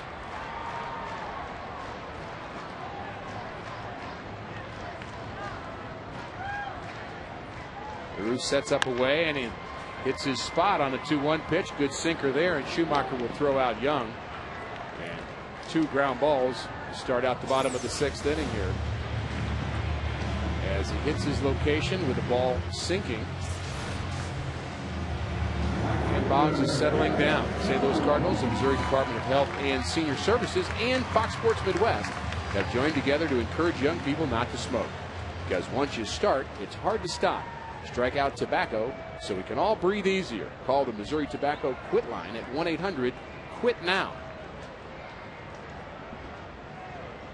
Boggs looking for a 1-2-3 inning. He's now retired 6 straight. And looking back on that play by Rick Ankiel to end the 4th inning. Ankiel not swinging the bat well tonight. He has really had trouble with Ollendorf, striking out 3 times, but that defensive play, it's like having a defensive RBI or 2. At least 2. Probably he saved 2 runs with that play. 1-1 pitch misses inside. Normally your left fielder is your worst outfielder by comparison. The guy with the least strong arm. A lot of ground balls from Mitchell Boggs. But in this case, the Cardinals have a left fielder and then some. Right. Nice problem to have is to have somebody that's very good defensively that can play every position in the outfield. And you like to have a good arm with your left fielder here in Pittsburgh with 410 out in deep left center field. It's the biggest area to cover here. Yeah, good point. 2-2 pitch is bounced right in front of the plate, and it may go foul, and it may not, and it may not, and it may not. Right on the line. Jones, earlier this week, Garrett Jones hit the 10,000th home run in the Pirates' long-time career. You know, the franchise for the Pirates. Right on the line, still resting on it. It almost looks foul. There it looks like it's foul, but the umpire and this has to be partially touching the line. I would think so, and it looked like there was separation, but no one said anything. Can't we throw a flag and have an instant replay on that? Yeah.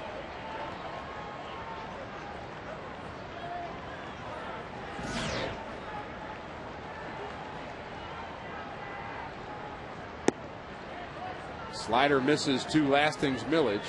Bounced out and doubled for the only Pirates run of the night. 1-1 is our score. Boggs working here in the Pirates' 6th inning.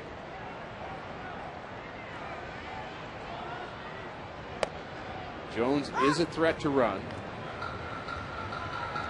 LaRue threw him out stealing in the 1st inning. And he might think again about going here. Good situation to go. Get yourself in scoring position. Not going here. Breaking ball misses. Millage in 5 games against the Cardinals this season has hit almost 400. 7 for 18. He has the lone RBI for the Pirates here tonight. That was only his 26th overall and the 14th for the Pittsburgh.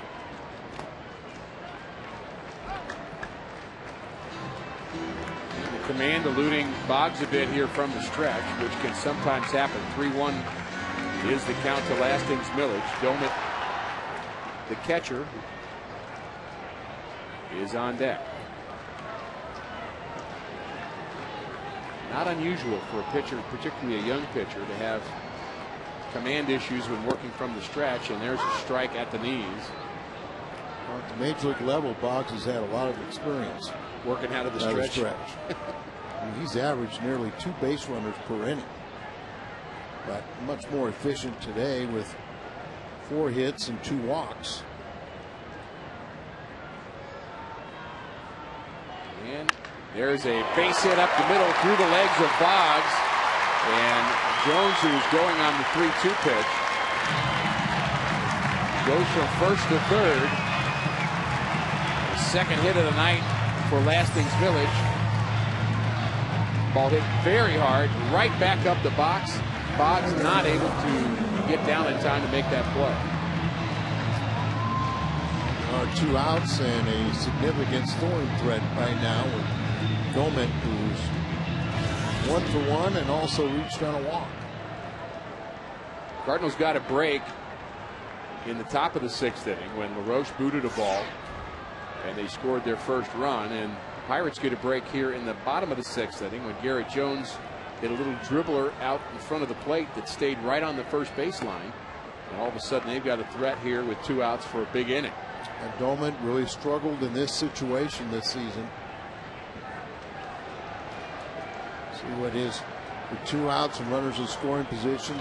176. He does have 2 home runs. And with just runners in scoring position, he's under 200 also.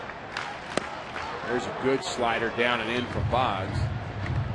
He's starting to get the feel of that slider. That had a really good tilt to it, down and in.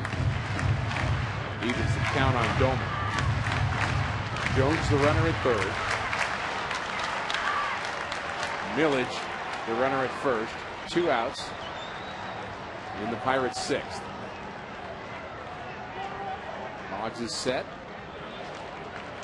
Play by LaRue.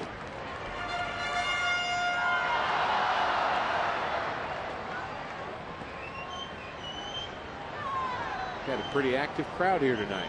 Oh yeah, for Pittsburgh. Well, they play well. They 5 games over 500 at home, so City disappointed with the overall play, but they played pretty well at home. 2-1 pitch is hit on the ground past Gloss. Pirates have lost 8 straight games. Cardinals have won 8 out of their last 10. Begin action 80 and 56. 24 games over 500. 11.5 games ahead of the Cubs, who did win today, so it's 11 as of right now. And Tony La Russa is going to have to find ways to keep all of his players fresh. still make sure you lock down this division title. Don't take that for granted, and hopefully get ready for October. 2-2 pitch is low. One thing at our perch, it's hard for us to guess about the height of the pitch. And I'd rather almost miss up rather than low to a left-handed hitter. Now he'll play behind Ross, the runner at first base. And the 3-2 pitch from Boggs is hit on the ground to Gloss, and he makes the play on one hop and handles Domit. Again, Domit doesn't come through with runners aboard. We go to the 7th. Khalil Green leads it off.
In the bottom of the 6th inning on a one-hopper.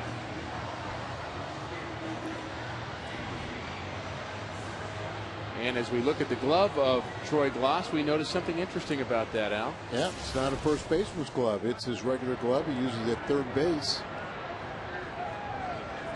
Feels more comfortable. We see Molina uses Albert's glove. Strike one to Khalil Green, who leads it off for the Cardinals in the 7th. And we've talked about all of the Cardinals regulars not playing tonight and the effect that it has on their offense, but it could also affect the team defensively. Yes, and but so far they've executed all the plays, and it's the Pirates that have committed an error with their everyday third baseman and allowing the Cardinals to tie the game at 1. And Roche with his 13th error. John Russell has seen a lot of that this year. Well, but not defensively. Not defensively. Because they've committed the fewest errors in all of baseball. He's seen ways to lose, unfortunately. Pirates having a tough season. Cardinal fans, when it comes to tickets, you deserve major league service. So go online to StubHub, the official fan-to-fan ticket marketplace of the St. Louis Cardinals. And the only site with Fan Protect guarantee. Blake Hawksworth starting to throw here as Cardinals have got really 6 good innings.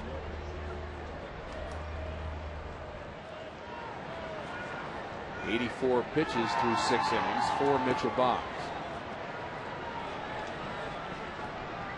Julio Lugo has struck out and walked and takes strike one from Ohlendorf, who has matched, as you mentioned earlier, Al, his career high 8 strikeouts. Well, now it's 9 with the strikeout of Green, to a new career high. And he's 2/3 of the way to 10.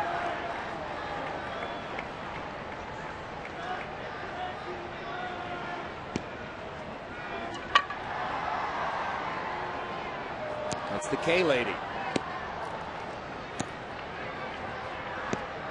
Name is K something.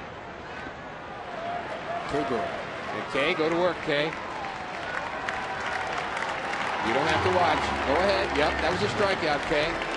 You sure? Yep. Uh-huh. Yeah. Oh, we didn't know we got a dance with it. Curveball from Ohlendorf, and Lugo could not keep the hands back.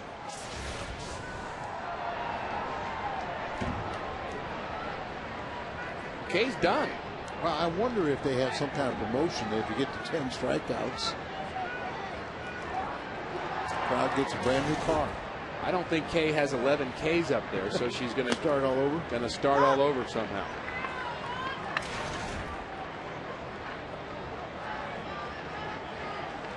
Oh, she's got a 10. Oh. Now that's thinking ahead. I think she's a rookie. I just don't think there have been many 10 strikeout games here in Pittsburgh. Yeah, well, I think you're right, because the Pirates have struck out the fewest of, you could probably say this is the first time. They told me it would be a 10. I don't know what her name is, but I'm calling her Kay. And 11. Kay's back to work again. And for the second time, Ross Ohlendorf has struck out the side, and he does it here in the 7th. And Kay goes back to work.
In Pittsburgh, pitch by pitch, last at bat, brought to you by Chevy's of Mitchell Boggs and Ryan Doman. A couple breaking balls, 3 in succession, and just keep on going with that breaking ball, and finally gets him to roll over on one.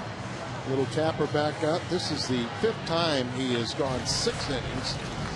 First time he's pitched in the 7th. 2 walks and 2 strikeouts in this game for Mitchell Boggs. Going deep in the game, you'd have to grade him out pretty well now, yes, for what you might expect from a rookie pitcher. Absolutely, and he's scheduled to be the first hitter, so let's finish strong with a good 7th inning here. Pierce, LaRoche, and Cedeno for the Pirates. One thing, you know, you have to be very happy what you're getting from Boggs, and also not afraid to get deep into this game and into their bullpen. They do have a quality closer in Caps, looking for his 25th save, but had some trouble before that. Yeah, and you like to think that with all the firepower you got on that bench, that anybody they bring in is going to be troublesome. What a difference in the middle of the order, last night's hitters for the Cardinals versus tonight. Wow. A lot of offense last night. 4 home runs in the middle of the lineup. 3-1 the count now on Pierce. Pierce's at bat in the 4th inning, probably the key at bat in this game so far.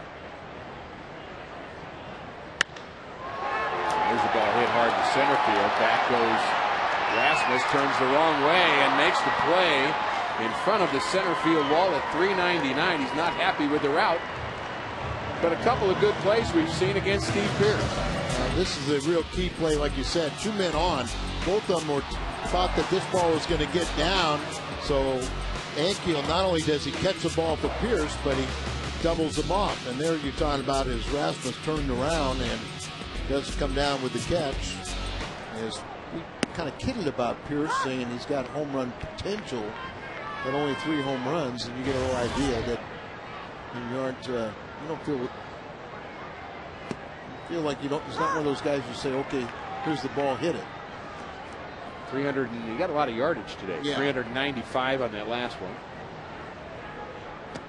But my scorebook says F7 and F8. What's yours say? Line drive 7. No, you say L7. Yeah. Some people just put a 7 and circle it. You're a little more descriptive. He's not happy. And also, the first one went out to Ankiel, resulting in a double play. Oh, we feel for him. No, we don't. Well, empathize? No. No. Relate? We really don't do that either. 2-2 the count. Fastball high. 89 miles an hour on that pitch from Boggs. Working in his 7th inning for Tony La Russa. He has to like what he's seen out of Mitchell Boggs. And the payoff pitch is fouled straight back. Good pitch to hit there by Boggs to add Andy LaRoche. Ricky, it's only human nature. You know, like you walk in the clubhouse, you see the lineup that Tony posted, and you know, we know a lot of starters would be upset.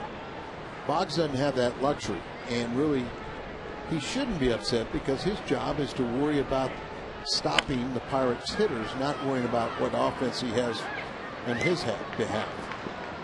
And he gets another ground ball, this one 5-3, and you know he's going to be happy that he sees that lineup instead of Stabanoa and Hoffpower and Pagnozzi and other guys that are playing in AAA. And it says Memphis across the chip. That's right.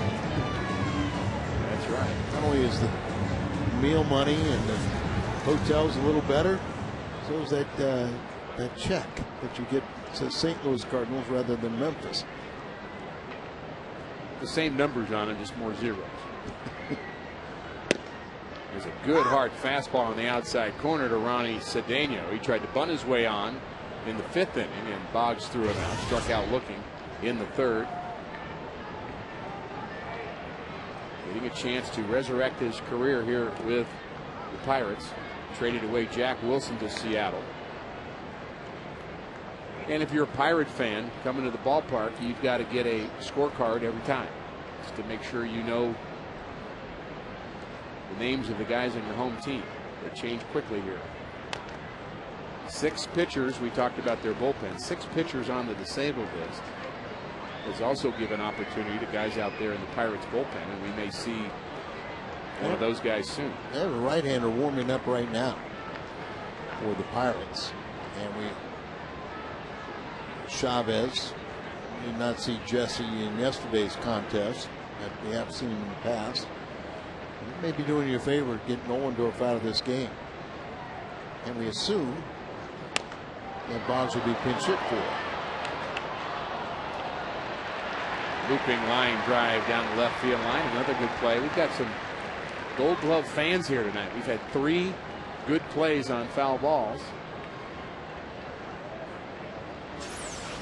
And I guess good defense is contagious. Look at the fan. Save the lady. Chivalry is not dead. Oh, especially in Pittsburgh. Did you see that play my son made for me? The daughter said I'd have caught it. Don't think so. Ricky, do you think when Boggs retires Cedeno here, and everybody was head towards the dugout? Are you predicting that, Al? Yes, I'm Okay. predicting that, but I Okay. mean, I'm also predicting pinch hit for him. No question. Just to keep it a really, really positive outing. I think that's a good idea. Got a lot of rested arms down there. Talked about that, but right. make it a real positive outing, and hopefully his offense will come around and score. And there's my prediction. And Al is right as always. As Cedeno chases the high fastball. Could Mitchell Boggs' night be through? We'll let you know in a minute.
The starter for the Pirates, Adam Wainwright, congratulating Mitchell Boggs, whose night is through.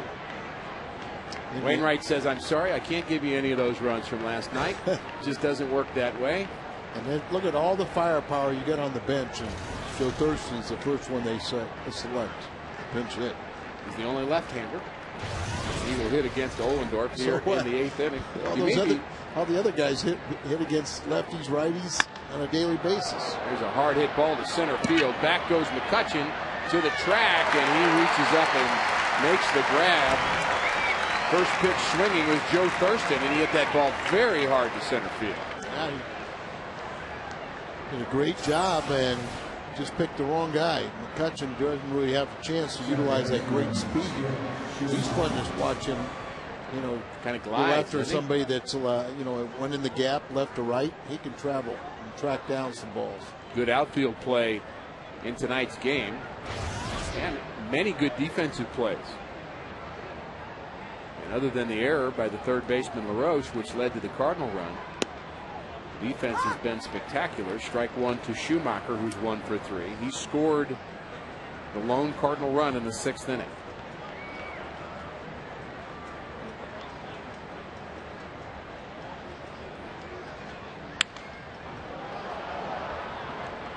Oh, 0-2 on Schumacher, and Ohlendorf keeps pumping in strikes. His pitches by inning been very, very consistent.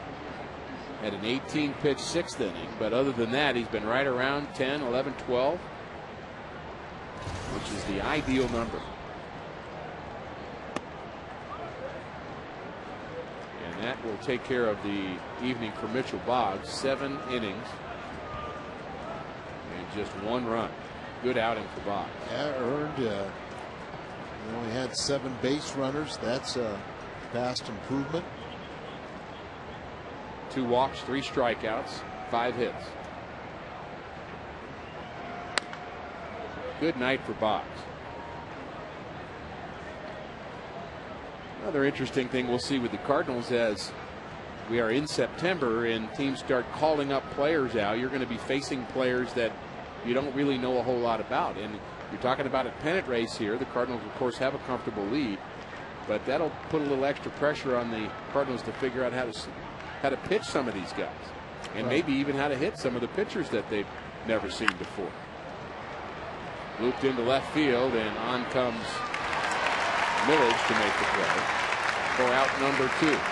This copyrighted telecast is presented by the authority of the St. Louis Cardinals and may not be reproduced or retransmitted in any form. The accounts and descriptions of this game may not be disseminated without the express written consent of the St. Louis Cardinals. Trevor Miller is getting loose in the Cardinal bullpen, so you would think he would be the first one out of the Cardinals pen. It's been a while since Kobe's hit a home run. Is this another Al Raboski prediction? I hope so. A hope is different than prediction. Do you want me to predict the home run? Only if it's going to happen, Al. I wouldn't want to set you up for failure. It wouldn't be the first time. So this is a game of failure, isn't it? Yeah, I mean, can you deal with it? And I've dealt with it before. So I will go ahead and predict. I like it. Al Raboski out on a limb. 1-1, a pretty good count here for Colby Rasmus. 320 down the right field line. 375 in the power alleys. And will he do it? He's got to get a strike. It's become a don't be hedging now. No. I'm just saying that, you know, put one on the tee. Ohlendorf has surrendered 23 home runs on the season, about to be 24. 2-1 is the count. Rasmus the hitter. Fouls that one off. A little late again. He's been late on a couple swings here tonight. Waiting for that ball to get in on him and just really drop the bat head there. And going to have to gear up a bit, Al, to make you a genius. It's a fastball on that pitch. We've seen a lot of breaking balls come from him. You throw enough breaking balls, you're going to hang one, and hangers go a long way. Once the fastball away, do you shake it off? 2-2 pitch. There was a hanger. But it was just bad enough that it didn't come down in the strike zone. He hung it too much. Yeah. Sometimes you can get away with the pitch that way. Joe Kerrigan. He doesn't look real comfortable, does he? Look a little bit nervous. He's done a nice job, though, with this club. Fastball away. Sinker. Now he wants a sinker. Now a slider. Here's the hanging slider. Oh, just missed it. And an 1/8 of an inch away from making Al Raboski a genius. We go to the bottom of the 8th, 1-1.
And by Bank of America. Cardinals banking only at Bank of America. Beautiful night in Pittsburgh. There's the barge that will be unleashing the fireworks after tonight's game. The Cardinals hoping those fireworks are in celebration of a Cardinal victory. Our Chevy call to the bullpen is left-hander Trevor Miller, having an outstanding season for Tony La Russa. It really is. Trevor has just done remarkable work overall. Opponents are batting 172 against him, but lefties are like 100. And the married couple, Al, still here. Well, you know, he's smiling again. They said it would never last. It's lasted 8 innings of a 1-1 game. There have been shorter ones. I think she's having second thoughts. This is a young man who's a local product, a former #1 draft pick, Neil Walker. He'll be pinch hitting here. And his father was a big league pitcher.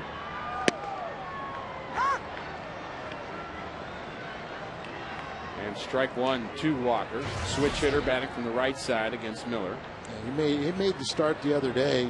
His first career start on Wednesday at third base. 0 for 4 and committed a throwing error. So not a good start. He was first round selection, 11th overall in the 2004 draft out of a local high school. Hit .264, 31 doubles, 14 home runs, 69 RBIs in 95 games at AAA. Jammed just a bit by Miller, and he pops this one to left field. And Ankiel takes care of that for the first out here in the Pirates' 8th inning. And after McCutchen, a couple of other hitters that you think Miller would be in to pitch to. Young, the switch hitter, gets after McCutchen, and then Garrett Jones, a left-hander. And you think Miller would stay in until Lasting's Millage, cleanup hitter for the Pirates, who hits from the right side. It says here that his father Tom, talking about Walker, pitched for Montreal, Detroit, St. Louis in California. 72 to 77.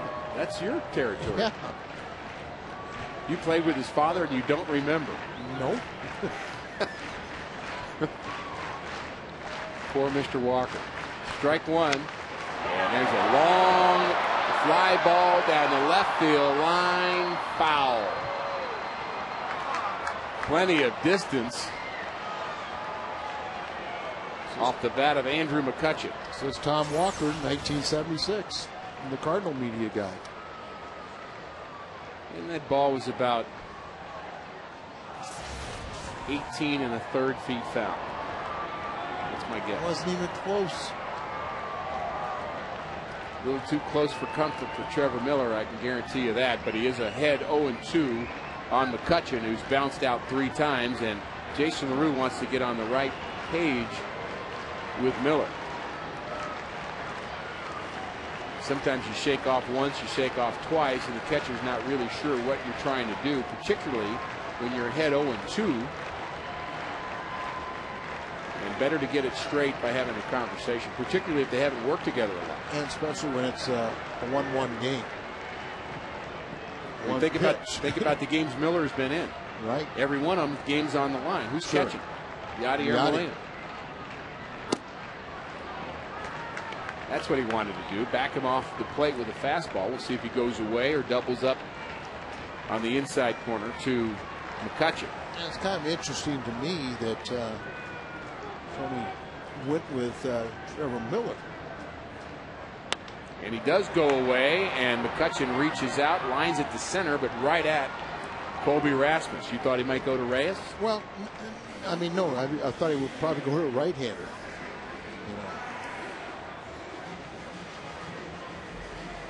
The majority of their Walker is a switch hitter, and the majority of their bench is left-handed. So I guess that's what he didn't mind bringing him in to turn around a switch hitter, which he's doing right now with Delvin Young.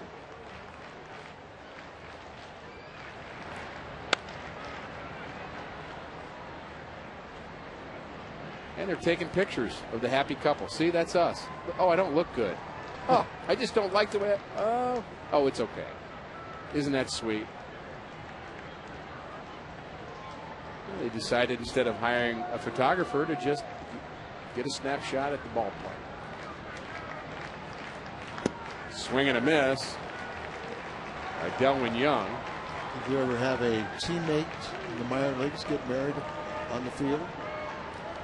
Not that I remember, but I don't remember you playing with Tom Walker either. So maybe Tom Walker got married and you don't even know it. Did you?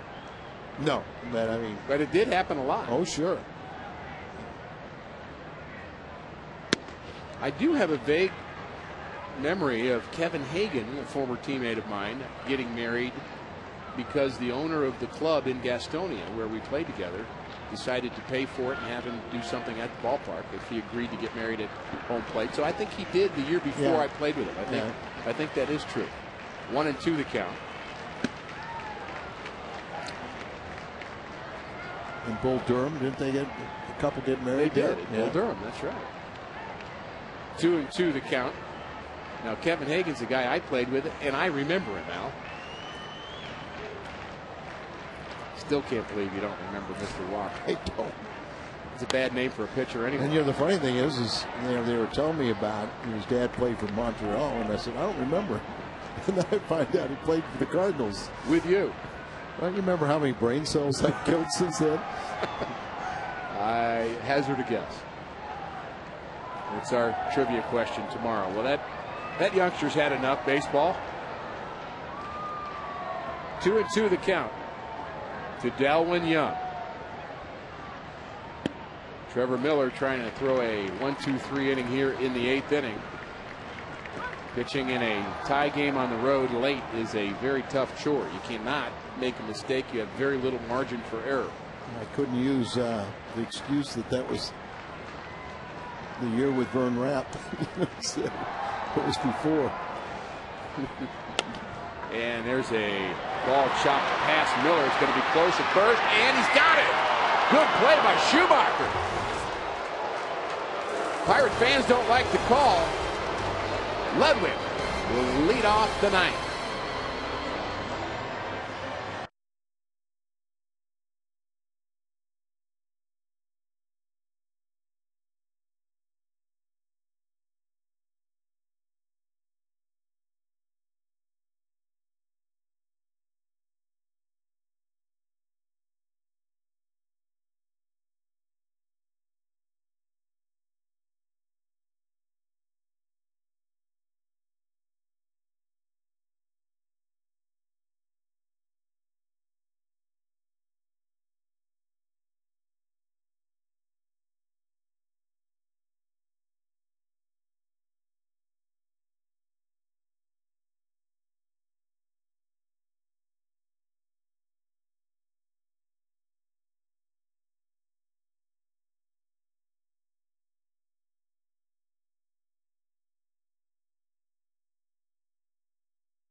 After the game, of course, it's U.S. Cellular Cardinals Live. Jim Hayes, Jack Clark in studio. They'll be talking about this unexpected pitchers duel. We'll go inside the Cardinal clubhouse, of course, and something that they're calling NLBCS. Imagine if the Bull Championship Series actually picked the National League representative in the World Series. That's all I know about it. They'll tell you exactly what it means. Rick, Al, figure it out, I guess. Well, we'll let them figure it out, Pat, but we appreciate that. Always look forward to hearing what Jim and Jack have to say about the Cardinal baseball game. And Jack is one of my favorite Cardinals ever. Our call to the bullpen, our Chevy call to the bullpen. This is Matt Capps, their closer. who's coming in a tie ball game, so tonight he won't pick up his 25th save. That's what kind of a milestone. He'd be the 9th Pirate to do it in their history. And one pitch and one out as Ludwig bounces out to short. Look at Matt Capps has been the closer you mentioned, but he's kind of had a rocky up and down season. Best way to describe it. I mean, look at the ERA is over 6. Opponents are batting .330 against him. Not quite the numbers that you would suspect, because he's been very capable in the past, but those numbers usually aren't what you see for a closer. And again, happy to see Ohlendorf out of this game. Outstanding start. We think.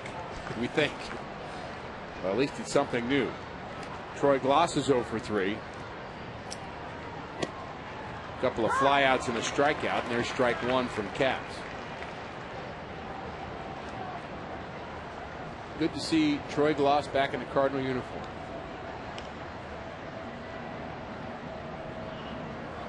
Playing first base tonight. There's a swing and a miss. Shoulder's such a tricky thing for a baseball player. If it doesn't heal right, we saw Scott Rowland go through that difficulty with a shoulder repair, and they've got to throw, particularly a third baseman. You've got to make some off-balance throws, some throws in the hole. Took him a long time to recover, and he had that on January 21st. Kind of a surprise to all of us, and I think what happened was he was working out and his shoulder just kept on acting up and aggravating, and so they had pulled the trigger on the surgery. Then he had a lot of trouble throwing, but his bat speed and his timing is quite off. Which is to be expected. Sure.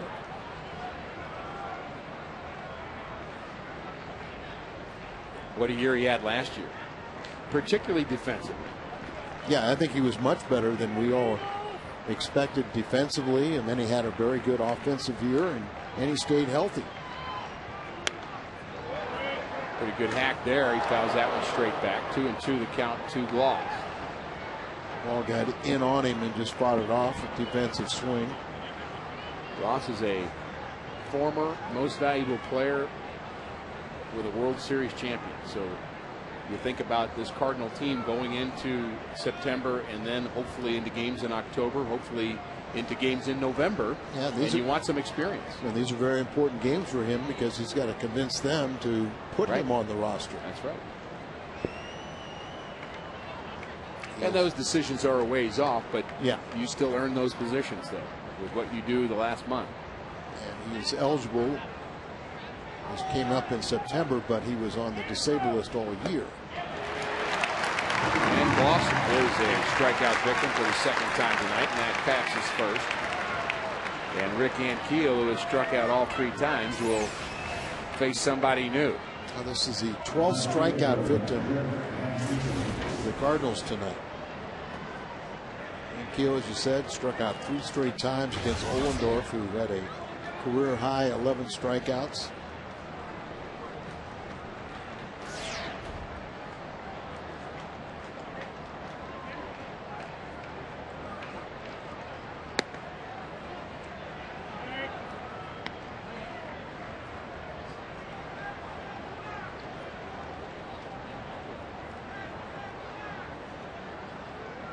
Ankiel struggling tonight, but he can change that with one swing of the bat. Pretty good swing. They've been working him up and in exclusively tonight and mixing it with some breaking balls. 0 for 5 in his career against the Pirate closer Matt Capps. He's gone through some rough spells where he just was trying to figure out the strike zone. You know, he was in between, behind on the fastballs, ahead on the off-speed pitches. Ball is fair, just over the bag, says Angel Hernandez. Matt Capps with a 1-2-3 inning in the top of the 9th. You go to the bottom of the 9th inning, 1-1 in Pittsburgh.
In this ball game, Cardinals scored an unearned run in the 6th inning, and 1-1 is our score as we go to the bottom of the 9th inning, and Trevor Miller will stay on to face the left-handed hitting Garrett Jones, who leads off for the Pirates here in the bottom of the 9th inning, and Jason LaRue and Miller talk it over. Jones, the most dangerous hitter right now in this Pirates lineup. 18 homers and 35 RBIs for the 28-year-old rookie. 2 for 2 with a walk here tonight. Scored the only run for the Pirates. He scored on that double by Millage. And the Pirates will have Jones, Millage, and Domet here in the 9th inning. Crowd getting into it here. Miller misses with a slider, 1-0. And the Cardinals will go to a right-hander before it's over this inning. Right. Sure, this will be the last batter for Miller. And a good slider there. You know, in spring training, I don't know if you saw Miller a little bit, but early in camp really didn't have command of that slider and very hittable. But once he found that release point, he has been outstanding. Incredibly consistent. 1-1 pitch, another good slider, and you can tell that Jones just does not like the delivery from Miller. He comes from that 3/4 arm angle, which makes it difficult for a lefty to pick up, and we'll see if LaRue calls for a slider again. No, he wants that sinker down and in. I don't know about this one.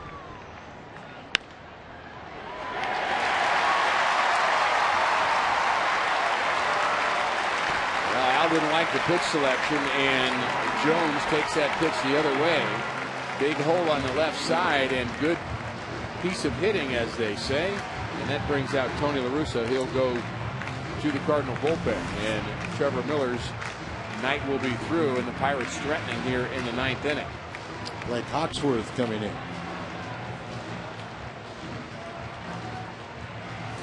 Millage will be the hitter. Hawksworth the pitcher. Game on the line in the 9th.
Our new pitcher is right-hander Blake Hawksworth, who's had a very nice season. 21 games, the low earned run average under 3. And he has been a pleasant surprise, Al, for Dave Duncan and for the Cardinal organization. Really, he was a highly touted pitcher in the minor league, but he's really come into his own. Well, he's one of those kids that had some injury problems back about 3 or 4 years, bounced back, but then, you know, the first time he came up here, you know, you really didn't see much. But this second time since he's been recalled, he's been a much better pitcher. The only thing I'm concerned about with him is he's never pitched in September, let alone October. Tough situation here as he checks at first base. The runner there, Garrett Jones, who runs well. 9 stolen bases in 11 attempts for Jones. You would think Millage would be bunting here. All I know is Hawksworth, when he gets the ball down, you know, he has tremendous, you know, really good sinking action and movement. Like a lot of people, when he gets it up, it becomes, you know, it doesn't move and it becomes hittable. His slider is a work in progress, but he's got a good, effective changeup. Kind of sneaky fast. Yes, too. I think that's a you know, good example, and probably if you stand in that batter's box, you don't realize he throws 93, 94, gets on you a little quicker. There's a bunt attempt and almost a defensive attempt there by Millage as that ball was bearing in on him. I'm not sure he bunted at it or if the ball just rode in on him and they made a bunt. Yeah, I think he does a good job of self-defense using the bat. But that'll get your attention when you're not so anxious to get out over the plate.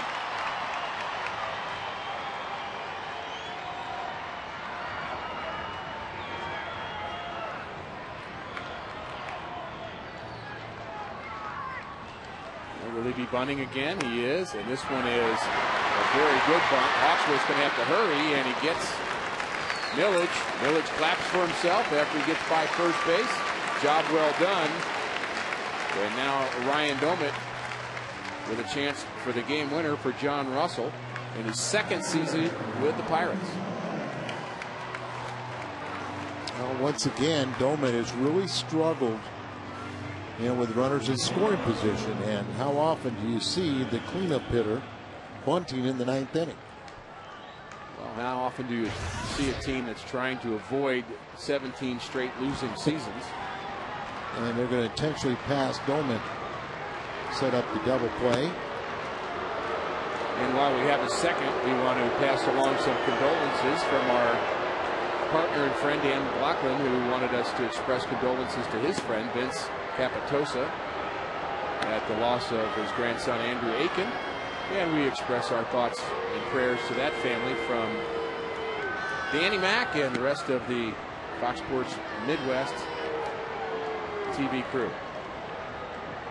Tony La Russa knows that this is a very tough situation to put Hawksworth in, but he's earned this opportunity. He's had some very good games where he's pitched with the game close and late. And I don't know about you, but in my mind, you don't know about anybody unless you see them in these situations, whether they succeed or not. But I'll go over this situation right here. Pierce is 0 for 3, but he's been involved in some big plays. There was that great play that turned into a double play with a couple men running, and then he turns Kobe around, but up against the center field wall, as that was about 398 feet for a fly ball out. So a hard luck 0 for 3 for Steve Pierce, and this is a group meeting we're having on the mound right now with a bunch of guys that aren't used to playing together. That's another good point, because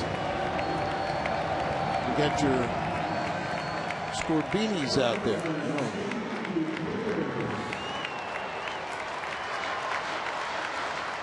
Only Schumacher is your everyday infielder. Cardinals hoping for a double play. They're going to pinch up the middle and hope that Hawksworth can get a ground ball here. Winning run at second base, and there's a fastball on the outside corner. Strike one to Pierce. Good hard fastball from Hawksworth. Pirates have out hit the Cardinals 6-4. Bottom of the ninth inning, 1-1 is our score. Jones, the runner at second. Domit, the runner at first. Hawksworth, the pitcher. The 0-1 pitch is hit into left field, and it'll be handled by Ankiel. That pitch looked to be up a bit, but Pierce jammed himself a bit on a pitch that may have missed location. Well, once again, set up inside, and that pretty much hit his spot there. And jammed him a little bit.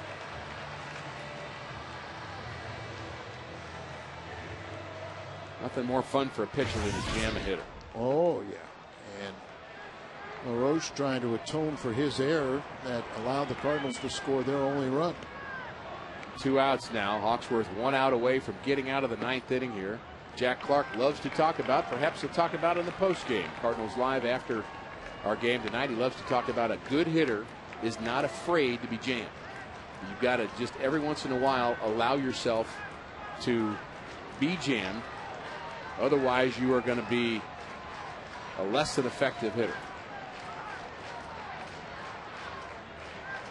1-0 pitch and swing and a miss. You know, I'm trying to think of that thought process, and I really agree with it, because a lot of hitters, not too great hitters, but a lot of hitters are terrified of being jammed, and so they get themselves out more times than not. And that's what Jack talking, you know, about, hey, let the ball get in there at times, and especially if you're a big, strong guy like Jack, and you can get some base hits that win games. Watch out. Well, he got jammed on that one for sure. That pitch hits Andy LaRoche. And no margin for error right now for Blake Hawksworth as he tries to get the inside corner. This pitch gets away, and it hits him on the right forearm, I believe. Maybe the bicep. Maybe in the chest, and then deflected off the right arm. And LaRue again doing the smart thing. You noticed it earlier. After something happened with Boggs, came out to have a calming conversation with Boggs, and he's got another rookie pitcher on the mound now. And some butterflies for Tony La Russa. Here's our runners. Jones the runner at third. He's really the only one that matters. Doman at second, and Andy LaRoche the runner at first. Cedeno the hitter. Bases loaded, bottom of the 9th inning. This is what you dream of. This situation. First pitch misses low. You know, Cedeno, hard to believe that Cedeno is batting .412 with runners in scoring position. 7 for 17, 2 home runs. He's hitting .310 with 4 home runs, 11 RBIs in 17 games here at his home ballpark since coming over in the trade with Seattle. Hawksworth needs a strike here, or that strike zone will just look smaller and smaller to him. And there's a ground ball up the middle. Lugo handles it and steps on the bag. Hawksworth does the job in the bottom of the 9th inning. Good play by Lugo. We're going to go to extra innings. 1-1 in Pittsburgh.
There's a look at the managers who have the wheels turning, and here's a pretty big wheel right here leading off the Cardinal 10th, and it draws a reaction here in Pittsburgh.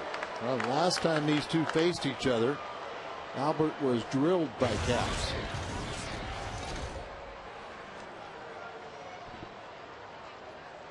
Think Albert remembers that, Al? Oh, I think they both do, and I bet they do. Albert hit his 22nd home run in this ballpark, the most by a visiting player, and he also has the highest average, 383. Here's the pitch we were talking about. Last time in Pittsburgh, right in the back. Albert not happy about it, and it stung him pretty good. Got the little Albert grimace, and nothing came out of it, except a few tempers flared a bit. Albert just has been a explosive hitter in this ballpark. See, 2 for 8 off the Caps. Hit by a pitch there with a couple strikeouts from that. Hit 383 in this ballpark, 22 home runs. That's the most by the highest average and the most by any visiting player. 1-1 the count. Albert Pujols, 10th inning. Swing and a miss. Big swing from Albert.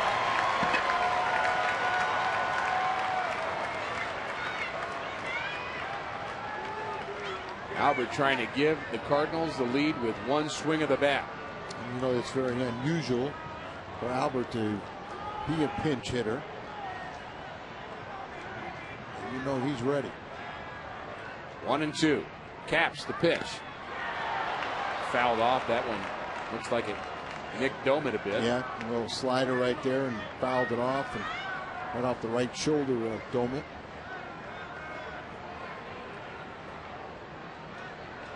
So 1 ball, 2 strikes. And there's some more firepower on this Cardinal bench. Oh, yes. Fastball away. And it didn't get away. Long fly ball to center field. It's gone. A home run for Albert Pujols in the top of the 10th inning. Gives the Cardinals a 2-1 lead. Once again, how many times we talk about mislocation? Fastball down and away or even up away, and yet he throws it right down the middle and he hits it over the center field wall. His 44th home run of the year, I think it's 17 RBIs. It's 23rd in this ballpark. And so I guess Albert knows how to pinch hit too, among all the other things he does well. How about that? Let's see if he can add to it. What a big moment here. Albert Pujols does it again. Just amazing to watch him play. There's a line drive right at the first baseman by Lugo.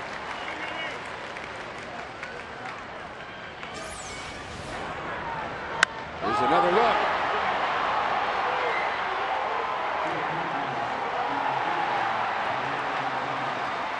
That's as much a reaction as you ever get out of Colby Rasmus. Colby Rasmus and Danny Radisson, Cardinals roving and hitting instructor in the minor leagues. I think they just said, I don't believe it. I mean, their expressions. Albert's just, like that, no doubt. You know, you say that, okay, if it goes according to his career, he's going to walk up here and hit a game-winning, home run. But we also know that there's fantasy land too. Well, you watch Albert play long enough, you feel like you're watching something out of fantasy land. Molina pinch hitting for LaRue. The Cardinals are bringing in the cavalry here in the 10th inning. Well, this is one of those situations where, Cardinals remember that Caps hit Albert, and so they kind of go like, let's see if we can, how bad we can hurt him now.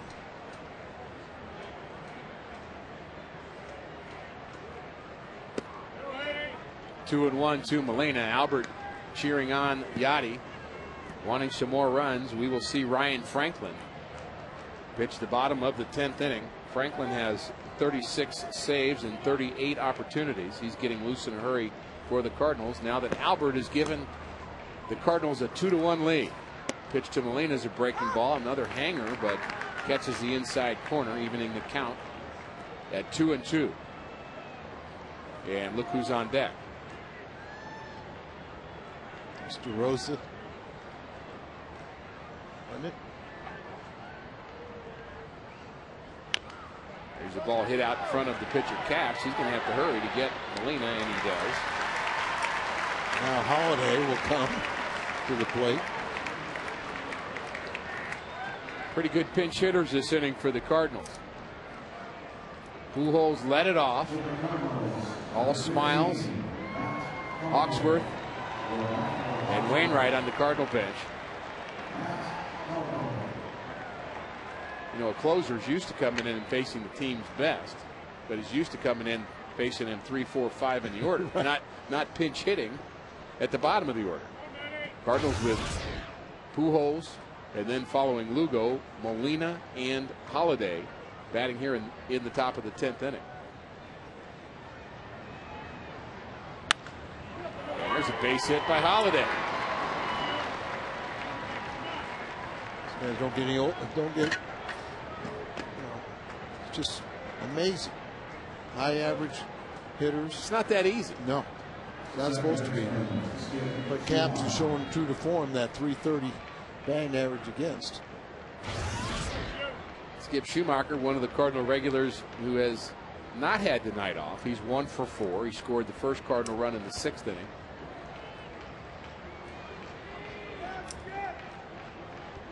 And Hawksworth is now the pitcher of record on the positive side for the Cardinals. Got a big out in the bottom of the 9th inning with the bases loaded. Got behind 1-0 on Ronnie Cedeno, and it looked kind of scary there, Al, in the bottom of the 9th inning. But Hawksworth, cool, calm, and collected, at least on the outside. Well, now he is, because he's being pitch hit for, right. so his night's through and he's in line for the victory. Nothing better than that feeling. You're all tensed up when you're in there. You're focusing. You're I don't want to say nervous isn't the right. You're keyed up, and then once you're taken out, you can kind of let it all go out. Sure. Let all the stress go. And realize you don't have to worry about pitching again or performing again for at least another, well, in this case, half a day. Yeah. With the day game tomorrow.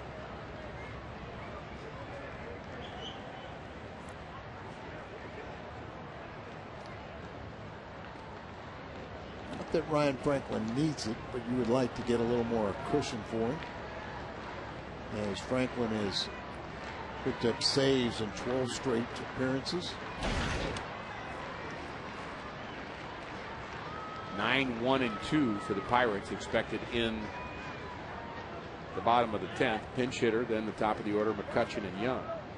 Cardinals not through here yet in the top of the 10th. Schumacher battling Matt Capps. Really well played game here tonight. It's fireworks night. The Pirates have not had a lot of fireworks offensively, but this crowd's staying because they know they're going to see something fun afterwards. And the Cardinal fans that have made the trip, right now at least, are enjoying it even more. 0-2 is still the count to Schumacher. And a swing and a miss will take care of the Cardinals' second baseman. Cardinals have struck out a lot tonight, but they take a 2-1 lead into the bottom of the 10th, thanks to Albert Pujols. Blast here in the 10th inning.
tool. Well, you come out there as pinch hit, you hit a home run, and break a 1-1 deadlock.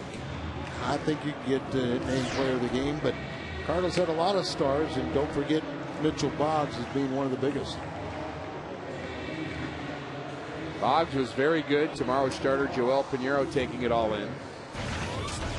And Ryan Franklin will be called upon to get the last 3 Pirate outs. And in 53 games this year, been a workhorse. ERA 1.37. And he has been very good at getting that first pitch strike that sets up the rest of his repertoire. And he's got a big repertoire for a closer. Got a lot of pitches that he throws. Yeah, a little different firepower. As we went to Pujols to the pinch hitter, they go with Vasquez. Slightly different bench. Yeah. And see the off-speed pitch for strike 1. He's converted 12 straight save opportunities. And here's a weak ground ball to Schumacher, and he takes care of Vasquez.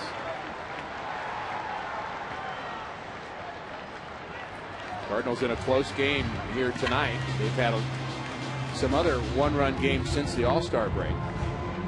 And here's a look at the Cardinals' record, how it stacks up against some other clubs. Cardinals are 10-4 in one-run games since the All-Star break. Boston's been good. Seattle's been good as well. But I think one of the big differences, I can't think of those other teams having so many 1-0, 2-1, 3-2 type games, where the Cardinal pitching staff has just been outstanding. Good starting pitching. They go deep. They pitch the most innings in the National League, so it keeps that bullpen fresh. 2-0 the count to McCutcheon. And Franklin would like to keep this young man off base. And tremendous speed, so he's only 22. 2-0 pitch is fouled back a little late on that fastball from Brian Franklin. Cardinals looking to keep pace with the Chicago Cubs, who won today. Cardinals would go to 11.5, or stay at 11.5 in their lead, and to be 30 straight days without losing ground to the second place team. Unbelievable what they've done over the last month. There's a pop-up on the right side. It's going to get out of play over the Cardinal dugout.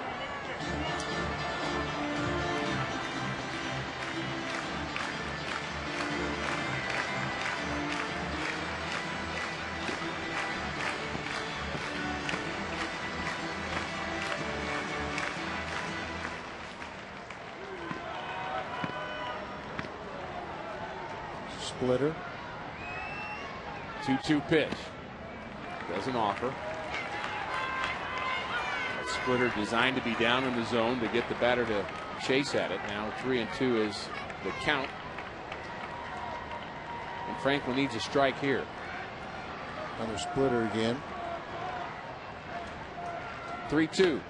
And misses low, and the Pirates have a base runner here in the 10th inning as Franklin uncharacteristically issues a walk here in the 10th inning. We look at the National League standings of the division leaders. Cardinals at 80 and 56. Dodgers and Phillies also leading their division. The Cardinals and Dodgers are tied. And we look at some of the games left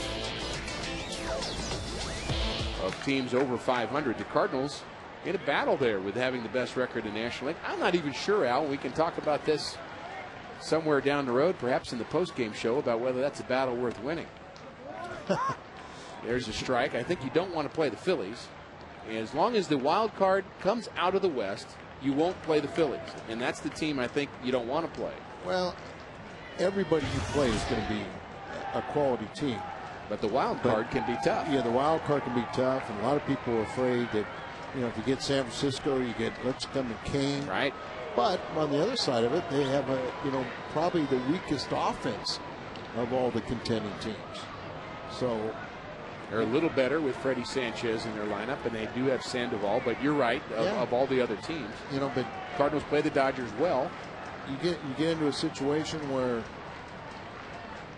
I think when you start wishing for stuff like that, and then you don't get the opponent you want.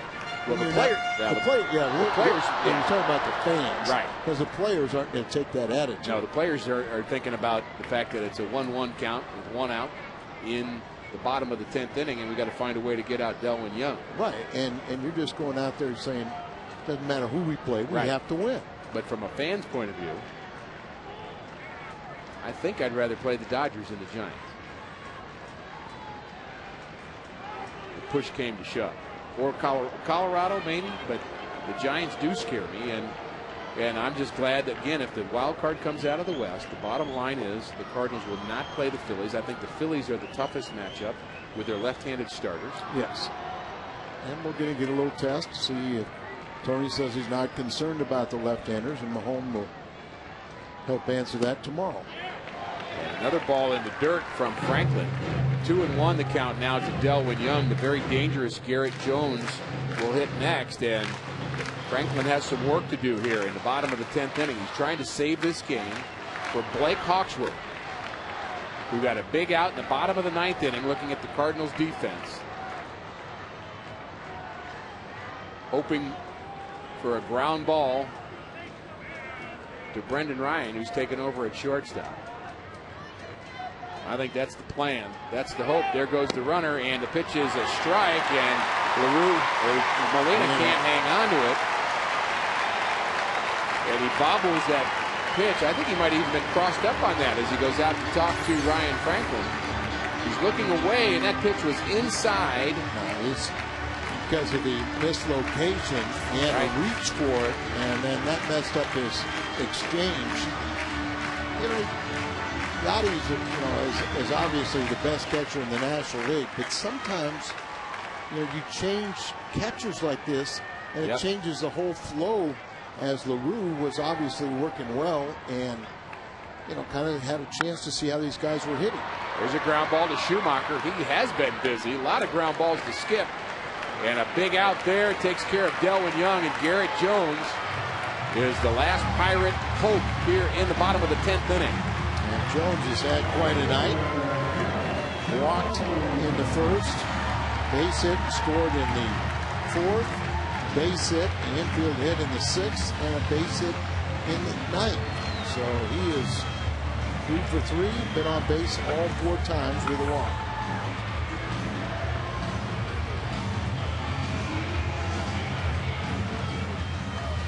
Cardinals with a different defense now after some of their changes in the top of this inning. Albert's back to first base, and Brendan Ryan has taken over at shortstop, and Troy Gloss has moved from first to third, and they're having a conference on the mound with Dave Duncan talking about how are we going to pitch Garrett Jones.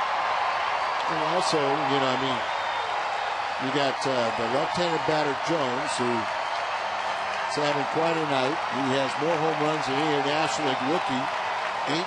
10 of those have been hit here in the home ballpark. And you got the right-handed Millage on deck. So, sometimes, and I wouldn't necessarily know if Tony would ever do it, but you ask the pitcher, who would you rather face? Well, I think we have our answer. Molina standing up and awaiting the free pass from Franklin. And I think I like this move. I like it because he doesn't mean anything. He might get another out, a force out at second base, helps out. One time I had a situation in New York with Ed Kranepool, and I know you from New York. You know Kranepool and the type of hitter he was. 69. He was the scheduled. He was the hitter, and on deck was Kingman. Big power hitting outfielder. And I told I told Red, it's like I would rather face Kingman than Kranepool. Yeah. I said I got to make a mistake for him to make contact, where Kranepool, big, strong, but could get some of the ugliest hits, just little flares and quails. So as a left-handed pitcher, I preferred to face Kingman. with a game on the line. Millage, the hitter, fouls back the first pitch from Franklin, and whether Franklin had say in this or not, the Cardinals do choose to walk Garrett Jones, and I'm with you, Al. I think they may have asked him who he wants to face. The Cardinal defense, Gloss, Ryan, Schumacher, and Pujols on the infield, and the Cardinals decide to put the winning run on base. He will take a gamble. The 0-1 pitch just misses outside. 1-1 to Millage. And we either ask him or explain what your thinking is. Or you say, what do you think? And say, sure, whatever you think, this is what we're doing. Yeah, correct. And I think Cardinals know more about Millage than they do about Jones. And the Cardinals know a lot about Franklin, too. They trust him. Correct. And they may have given him the choice, and he misses inside, backing Millage off the plate. Good fastball there. 2-1 the count. And he's earned the right with the season he's had to get this opportunity. And I'll bet Ryan Franklin remembers that. 0 for 3 career against Franklin is Millage. It's really not enough of a bats to really make it a termination. Ryan would like to make it 4 here. Big swing from Millage, who was trying to do a lot more than just get a base hit there. Millage just had a 2 for 3 night. Sacrificed in the 9th inning. He has the only RBI of this game for the Pirates. Cardinals looking to go 2-0 on this road trip. Franklin. The third to first move. Fans don't like it. Yeah, got a rookie over there. That's not bad. Worth trying. 2-2 the count. 2 outs. Bottom of the 10th inning. Franklin looking for save number 37. Set at the belt. And the pitch is strike 3 on the outside corner. And Ryan Franklin takes care of Millage, saves it for the Cardinals. Blake Hawksworth is the winner, and Albert Pujols is our star again with a 10th inning home.